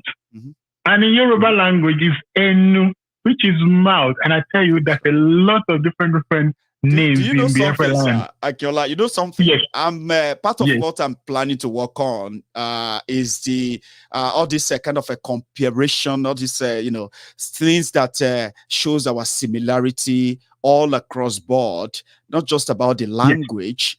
So many other things, practicable things that you bring them to pair, and people will see them first, and then they'll be able to relate with them. I love what you are saying. Thank you. Thank you. Yeah, it's really true. It's because they don't teach us history very much in school. In fact, Yoruba people and Biafra, we must have come from the same stream of ancestor. If you look at people that they call Inri and the traditional people from Ife that are ruling in Ife, in Ife we have two Onis from two family groups. If you look at the scarring on their face, it's similar for people who are from Biafra in the holding generation. Their faces are also scared as well, just like in Yoruba land. And people don't really understand that we're very similar. Anyway, I won't keep you. I know you have some other colors. I get it. God bless you. Thank you. Yeah. Take care now. I will. Thanks so much, Akiola. And that's a brilliant one. I love that people who use research, facts sometimes because it helps. It helps you or gives you a sort of a keyword when you are researching into things. Keywords from what you said. For those who probably crop that part, crop it out, study it. There's a lot I'm also going to be working on myself in that regard. It's for educational purposes. And I love what you said about peering. Peering is good. All right, it brings out the other side of your favorite presenter or blogger or vlogger or YouTuber, as you would like to call it. Yeah, peering is good. Talking to other people on different topics and discussions and all that. I would love to have that. But coronavirus has made the peering just limited to connecting people through, through the broadcasting. Not like I could just walk through and just sit down and do this peering, but we'll get there. I have another caller. We've got about 20 minutes to go, by the way. I'll take this call. Hello. Hey, Maiyegun General. Yes, sir. How are you doing today? I am very well. Thank you so much for asking. Yourself? I'm doing very great too. Class. My name is Tunde, calling from Texas again. Tunde from Texas. It's good to have you back. Yesterday. Yeah, I know you were on yesterday, and good. Please fire on, sir. Yes. Today, very quickly, I just want to chip in this on the issue of revolution of the mind. It is important for us to identify the real stronghold that has actually been working against the thinking of the people, and the reason why reactions of the people to the ill treatment we are getting from the political class, why it has taken this long, and why it may take a little longer for us to continue to do work on revolutionizing the mind. The actual stronghold is the religious leaders. The religious leaders and the political class, they are partners. The political class, they bruise the people, and then the religious people, they calm the people down. The religious leaders, they calm the people down through false hope. False hope, selling the ideas to them that, look, calm down, God is able to do everything. Just pray. This idea is a reason why many people are in captivity today in Nigeria. The religious partners in this crime, what they do is to calm the people down, sell false hope to them, and people believe them. Forgetting that the political class who are actually bruising them and the religious leaders are saying, don't respond this way, the battle is the Lord's. The battle is not for you, but the battle is the Lord's. And the people, they will leave the battle for the Lord. Even when God expects them to rise up and speak against their oppressors. So they continue to wait for God to speak for them, even when He has put the words in their mouth. So that is a major stronghold that we need to focus on as we begin to revolutionize the minds of the people. It is where we never do most of the problems we have on ground. Don't tell yourself it is well with my soul. You can continue to say that for a million years, and you will realize that the situation is getting worse day by day. It's not well. So the religious leader is a major partner in the crime. So, and at the end of the day, the political class have stolen the money and they go to religious functions, congresses and shilos and the like of them. You will now see them sitting on the high table. Front row. Right? The masses who are buying the hope, the religious leaders are selling the hope so that they can also get their own, to make their own from the same poor people. And then they are calming them down so that they will never come to a realization that, look, this system we have to fight against.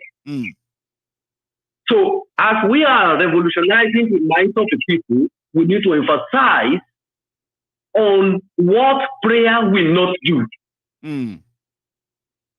There are things, prayer is good. Because God is not magician, Tunde, and we have told people that. He is not. He is not. How many did I pray to God before I was able to talk to you from Texas to Scotland? No. How many fasting and prayer did I do for the telephone to work? That's a system that works.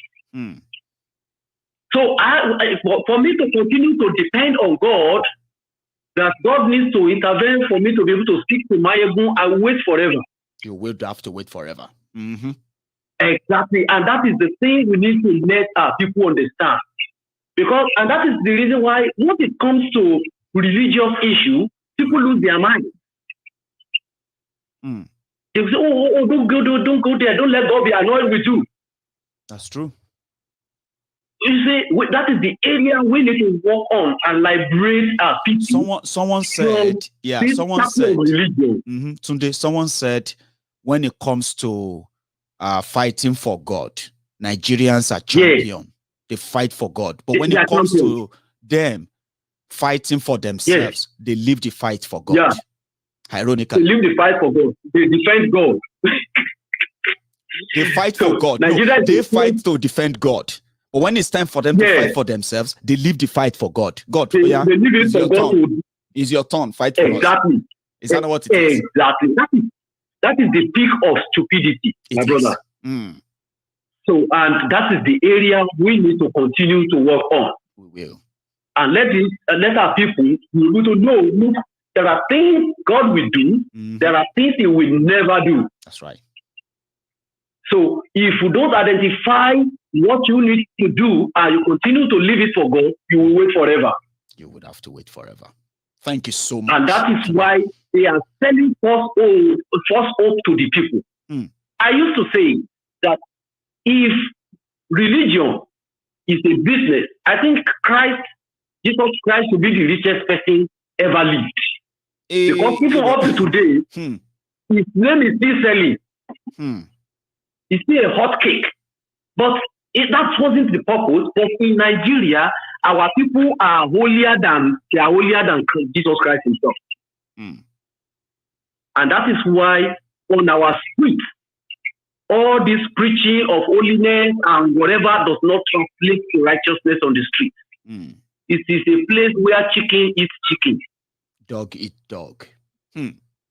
Dog eat dog. Maiyegun, let me allow you to pick on that. God bless you, my brother. It's been a blockbuster once again. Thank you. You have a good evening today.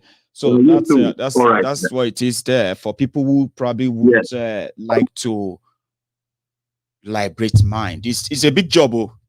Somebody once told me, and he said, Maiyegun, you see, this mind is a very, very powerful tool. And that's your mind, your thoughts, and everything. He said, if you don't use it right, somebody else can use your mind for their own benefit. And in this case, Nigerians are the good example of that. So I have a caller. Hello. Good evening. Good evening. Good evening, Maiyegun. How are you, sir? So this is Maiyegun, and who am I speaking to, please? Omo Oko Yoruba, once again. Omo Oko Yoruba. Omoluabi. I'll stick to that. Yeah. You are live, Baba.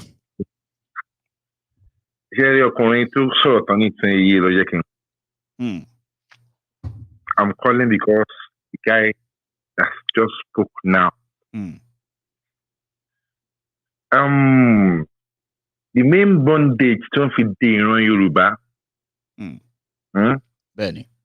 Because I used to be all this born again church, whatever you want to do in church, I've done it before.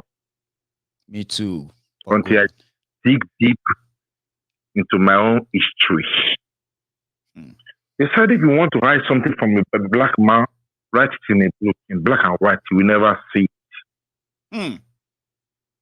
If you remember, like I said last week, the first Englishman that came down here, his name was Clapperton in 1823. We are reading the history of another country that doesn't concern us at all. Edelede, Ashalasha, Ẹ̀sìn ẹlẹ́sìn, òṣì olóṣì là ń ṣe kiri. When they got to Yoruba land in 1823, they came to Badagry. Àwọn márùn-ún ẹ̀fọn ló pa mẹ́ta nínú wọn. Ní kíákíá. Clapperton àtẹrú ẹ̀ nìkan ló survive. touring through Ilewa. He trekked down to Sokoto. In fact, he had to change his name at the point. And they sold him as a slave. Another England guy, and the comment he gave to them, the summary he gave to them when he got back to England in 1830 was, these Yoruba people, they have warriors. You can't conquer them. You cannot, it is impossible, it is not difficult. They have their culture, they have their language.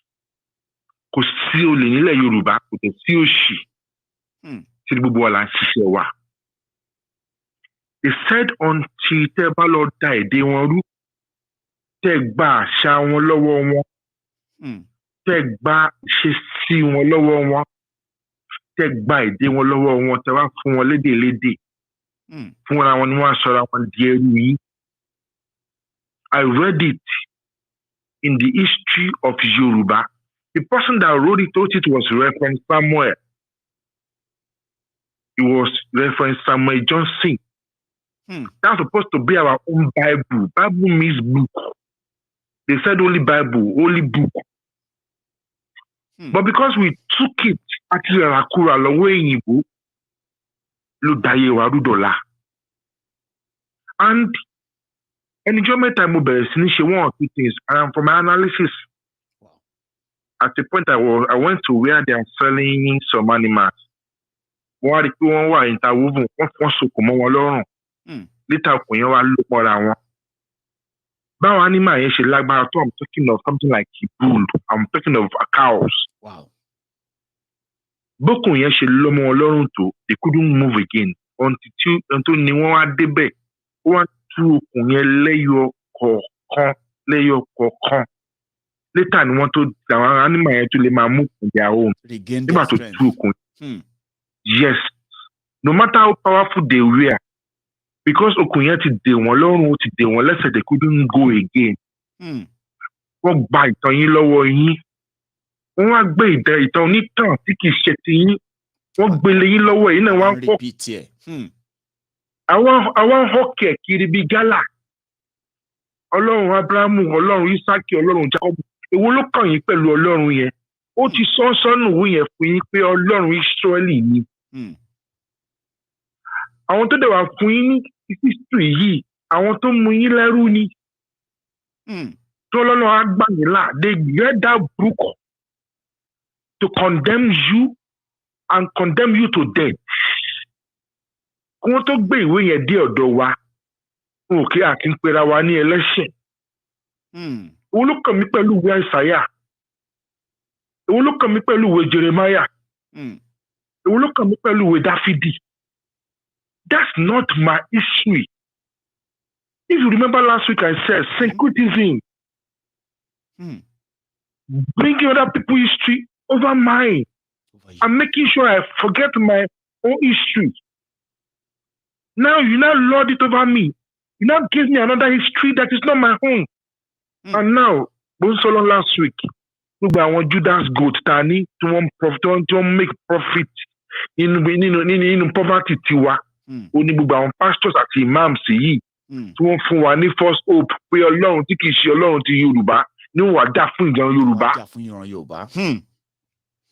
Ọlọ́run Ísírẹ́lì wá ní kìí sùn kìí sinmi. Ọlọ́run Ísírẹ́lì kìí tó gbé. Wọn ò sọ délẹ̀. Ọlọ́run Ísírẹ́lì kìí sùn kìí sinmi kìí tó gbé. Lórí ọ̀rọ̀ Yorùbá Nàìjíríà ni. Lórí ọ̀rọ̀ Ísírẹ́lì Ọlọ́run Ísírẹ́lì ó ti ní rest of mind ó ti lọ ṣe fàájì ayé ẹ̀. Because go to Israel, go and say you want to go and attack them. They have bomb catcher. They will level your country for you right away. They won't speak English with you. And they won't now you feel like you're to do that for them. Fuck the God, fuck the God. Now you and you ẹjẹ́ ìran ogun, ẹjẹ́ ìran aládé. Wọ́n gba ìtàn yín lọ́wọ́. Ẹ mọ nǹkan tó ní àwọn baba ńlá baba yín ṣe. Tí ó fi ilẹ̀ yín mú kí ìran Fúlàní má bàa gbà lọ́wọ́ yín. Tẹ́ bá mọ nǹkan tó ṣẹlẹ̀ láàrin Yorùbá àti Fúlàní ní 1828, 1829 tó ń da Ọ̀yọ́ lé Ọ̀yọ́ Kàtúngàrú. That is Kogi State. Níbi tí Aláàfin Ọ̀rànmíyàn ti jẹ́ Aláàfin nìyẹn.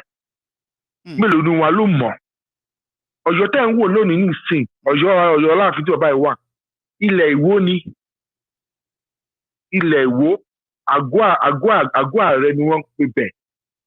Ṣùgbọ́n torí pé bẹ́ẹ̀ ni Àtìbà bí ọmọ ọba Ọ̀yọ́ ló ti lọ ṣe àtìpó. Nígbà tí Àtìbà jẹ ọba lẹ́yìn ọba Olúwewu ni ò lọ sí Kàtúngà mọ́. Ló fi wá sọ àgọ́ yẹn, ló fi wá sọ àgọ́dọ̀yọ́. Ló wá di àgọ́dọ̀yọ́, ló wá sọ di Ọ̀yọ́ Ilé. Láti wá ń rí fáà síbẹ̀ yẹn àfọ̀yọ́. Ìwó lọ fún Ọ̀yọ́ ní ìlú yẹn nígbà tí wọ́n tú Ọ̀yọ́ Ilé ká. Táwọn Fúlàní tú Ọ̀yọ́ Ilé ká. Náà máa mọ Jerusalem ní Samaria ní Israeli ní all those useless stories that doesn't concern us. We not be repeating it as if that is our own lineage. And this is the work of the slave masters that have gone and are still with us till tomorrow. And until you divorce what they use to enslave you, you will be a perpetual slave. They came to you, they gave you a Western education. For you to be a Christian, they will first have to Europeanize you. That's right. While they were Europeanizing you, they are turning you to their slaves. They will now teach you what they want you to know, which is what you learn in the Bible. They will now teach you their Western education, how to be their slave. They won't teach you how to reason. They will only teach you to be yes, sir. All right, sir. That's all you learned in school. And see where we have been to. But the first thing, first me. That's part of, sir, that is part of the liberation of the mind we are talking about. People listening right now, even if some of them disagree, they cannot wish away all the facts you raised now. You get what I mean now? No, that's part of the liberation of the mind too. Fine.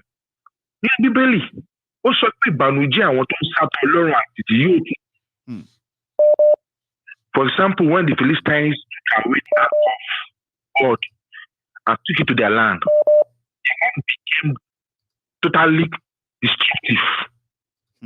It's like self-destruction. All of Israel in the land of Philistine was self-destruction.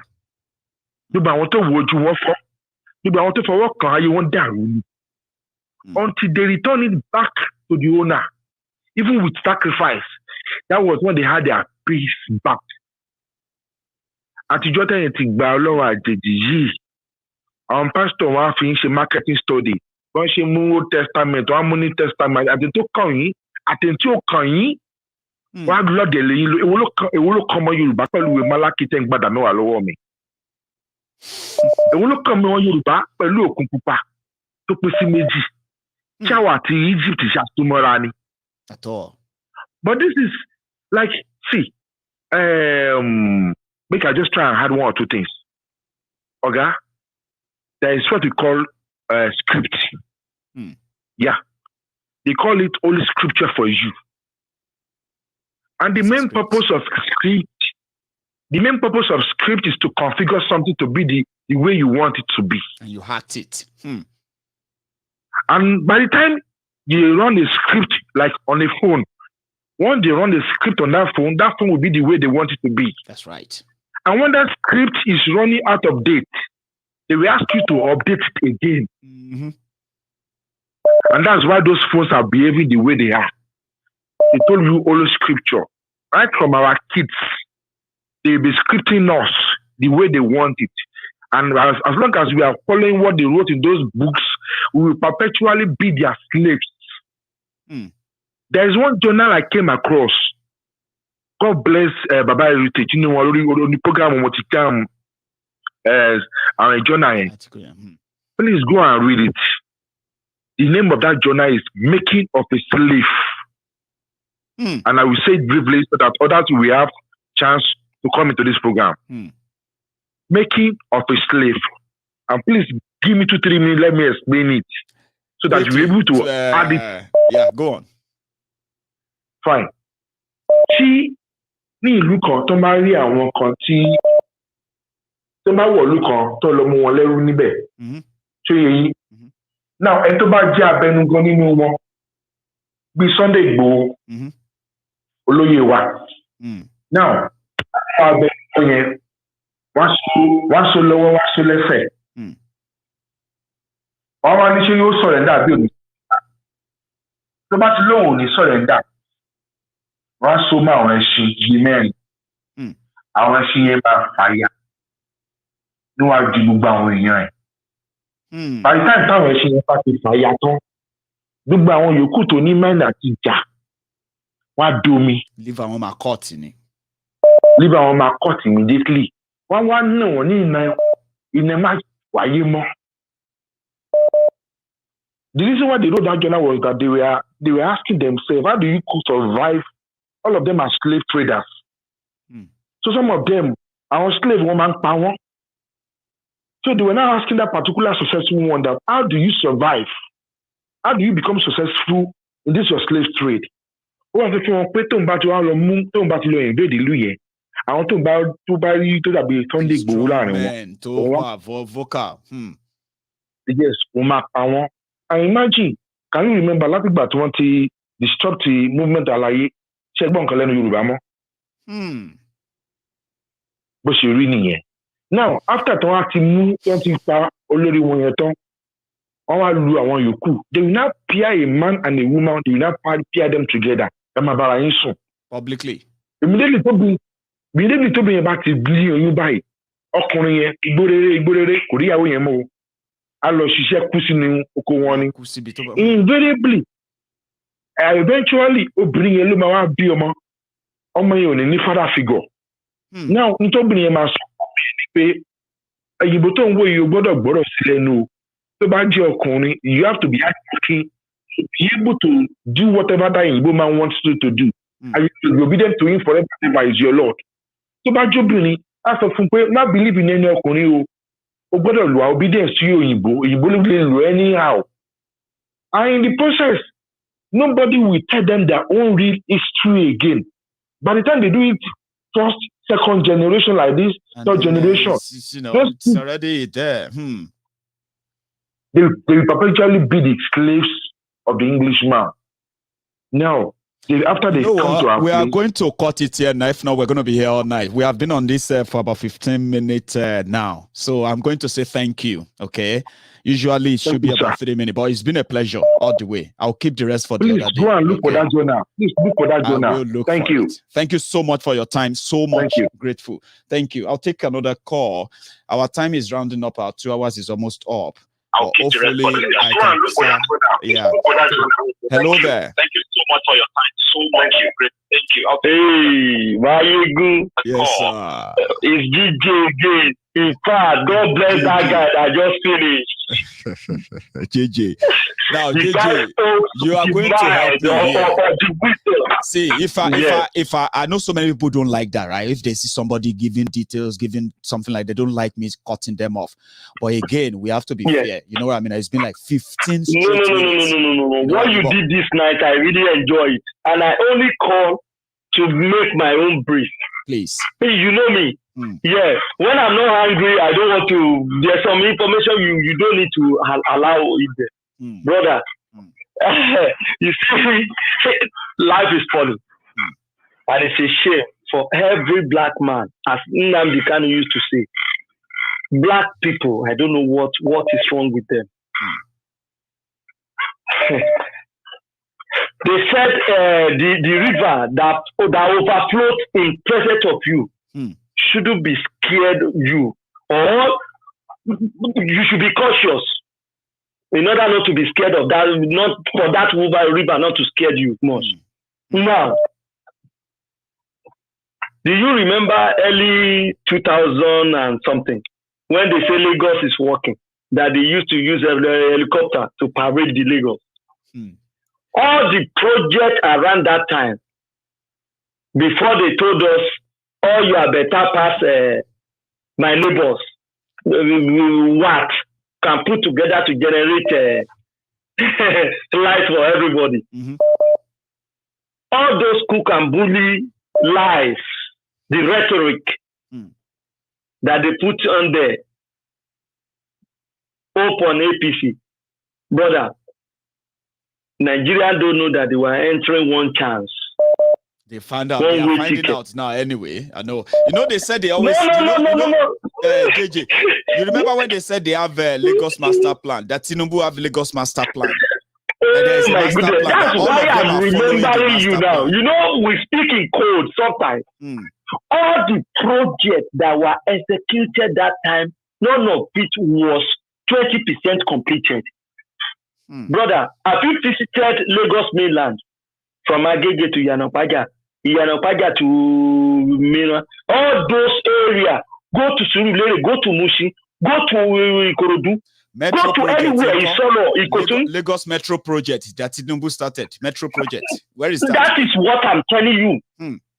Up to today, half of it is dead. Lagos is like a shanty city. Mega slum. Oh my goodness. Worse than Kenya. Where all those money, the allocation they were getting that time, where is those money went to? Down the drain. Amechi, who sold Nigeria for 500 billion. In fact, some people are corrupt genius. That's the way I can qualify them. They are corrupt genius.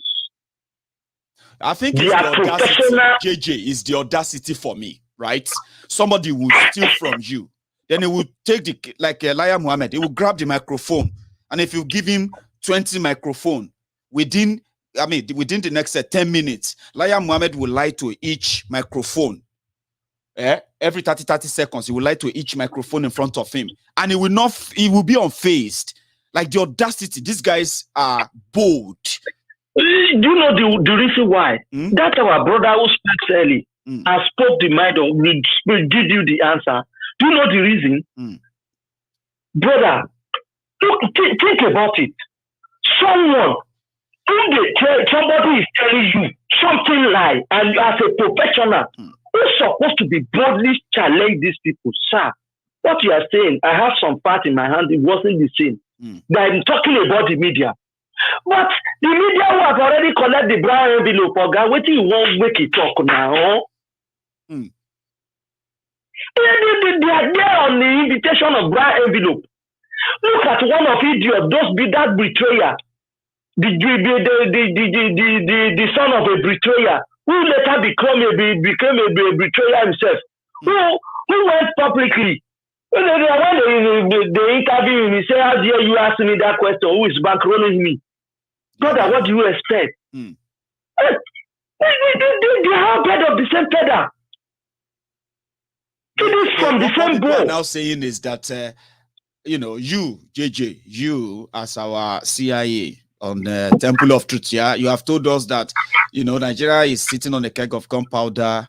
The trigger it will explode. Not that it will explode. So and with that time will be face to face to my brothers. Face to face to my brothers. You remember I gave you one code. I said the code that can truly change Nigeria is 1983 code. Our time is rounding up at almost all. 1983 code. Then if we don't want to deal with ourselves and we want a quick action, to do this thing, I want to round up now with you. Brother, the code that we have to use is 1979 Iran, whatever. Is it 1979 or 77? When Iran took some action against Jimmy Carter. That is the code that can work in Nigeria. Because once you deal with those people, that kind of code, you go to some centers, located, you bombard those agents who are financing, who are giving them this template. Once you charge into them, they will pack their load and leave. They will remain the owner, the house owner. Then the house owner can deal with themselves thoroughly. That's the best solution, quick.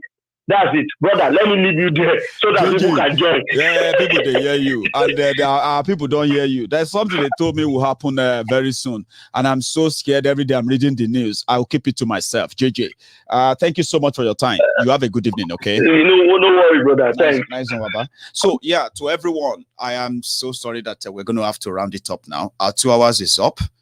I thought I could pull it off and then spend more than 2 hours, but you know, we will have to keep the rest for the next day. So please, if you have the chance of watching this video with me live, it's great. That means you probably saw the notification that Maiyegun was live. Now that you have checked, I want you to, so now that you're here, I want you to please check that settings, okay? If you're watching my video on YouTube, check your setting. Yes, you're subscribed. Oh, yes, you have your notification on. Check it again if indeed your notification is set on all notifications. Most of the time people miss this and they always send me messages to say, Maiyegun, I don't know why I missed your broadcast. I didn't receive any notification. Well, I want you to please take a look. And the second one is that we've come to the end of the broadcast. Okay, we have come to the end of it. However, take your time. Okay, if you're watching on YouTube, leave that chat room for a sec. Okay. Go on there and like that video. Just click like. I'm sorry that YouTube has removed the dislike button. If not, I will ask you to click dislike, but it's not going to show up. I say some YouTubers, they get serious, mental health problem because when people dislike their video, it means that they are not good enough. I'm like, maybe they are not Nigerians. If they are from Nigeria, people, they dislike your video, they cry, they consult a therapist. No, I will ask you to, but go on there, thumbprint there, just like the video, share it to every platform you know.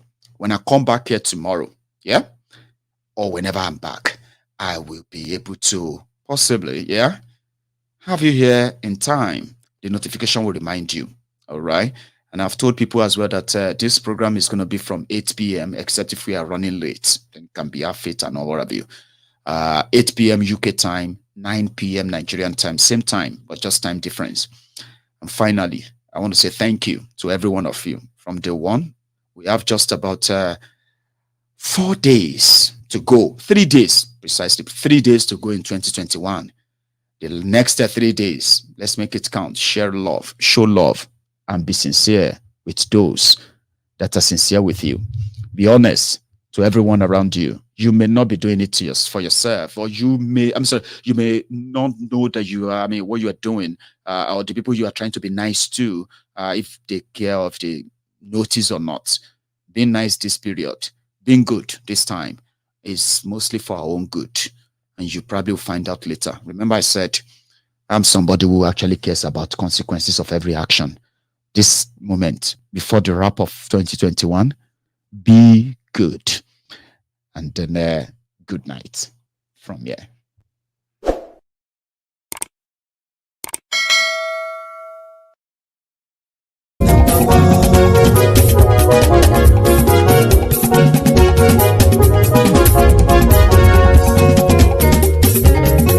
Àní ẹ̀sùn rákì. Maiyegun.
àní ẹ̀sùn ràkì.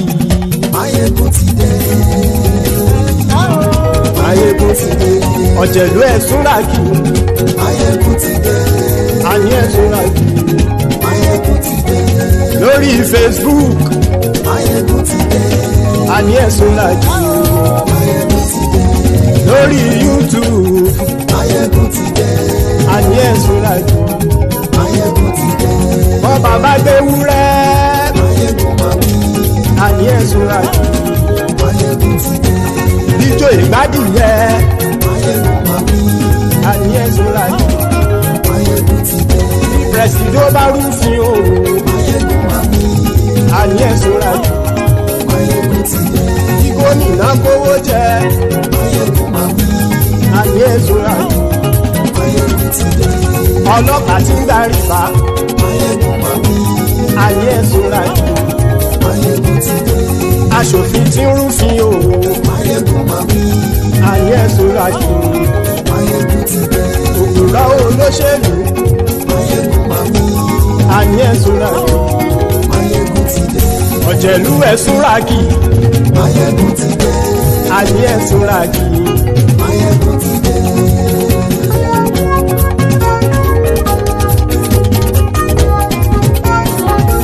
Maiyegun ti dé. Gbogbo ọ̀jẹ̀lú ẹ̀sùn ràkì. Maiyegun ti dé. Gbogbo ọ̀jẹ̀lú ẹ̀sùn ràkì. Ṣùgbọ́n ní bá ti ṣe èyí tó yẹ kí wọ́n ṣe, ọmọ bá dèrò ní fi wọ́n níran o. Maiyegun ti dé. Gbogbo ọ̀jẹ̀lú ẹ̀sùn ràkì. Maiyegun ti dé. Gbogbo ọ̀jẹ̀lú ẹ̀sùn ràkì. Ṣùgbọ́n ní bá ti ṣe èyí tó yẹ kí wọ́n ṣe, ọmọ bá dèrò ní fi wọ́n níran. Wọ́n fowó bẹ́ẹ̀ o, Maiyegun ó sọ pé wọ́n ò bẹ́ẹ̀.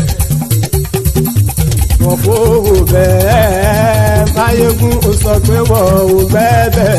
Oníkan ṣáàtì ṣe èyí tó yẹ kí wọ́n ṣe fáwọn ará ìlú tó gbé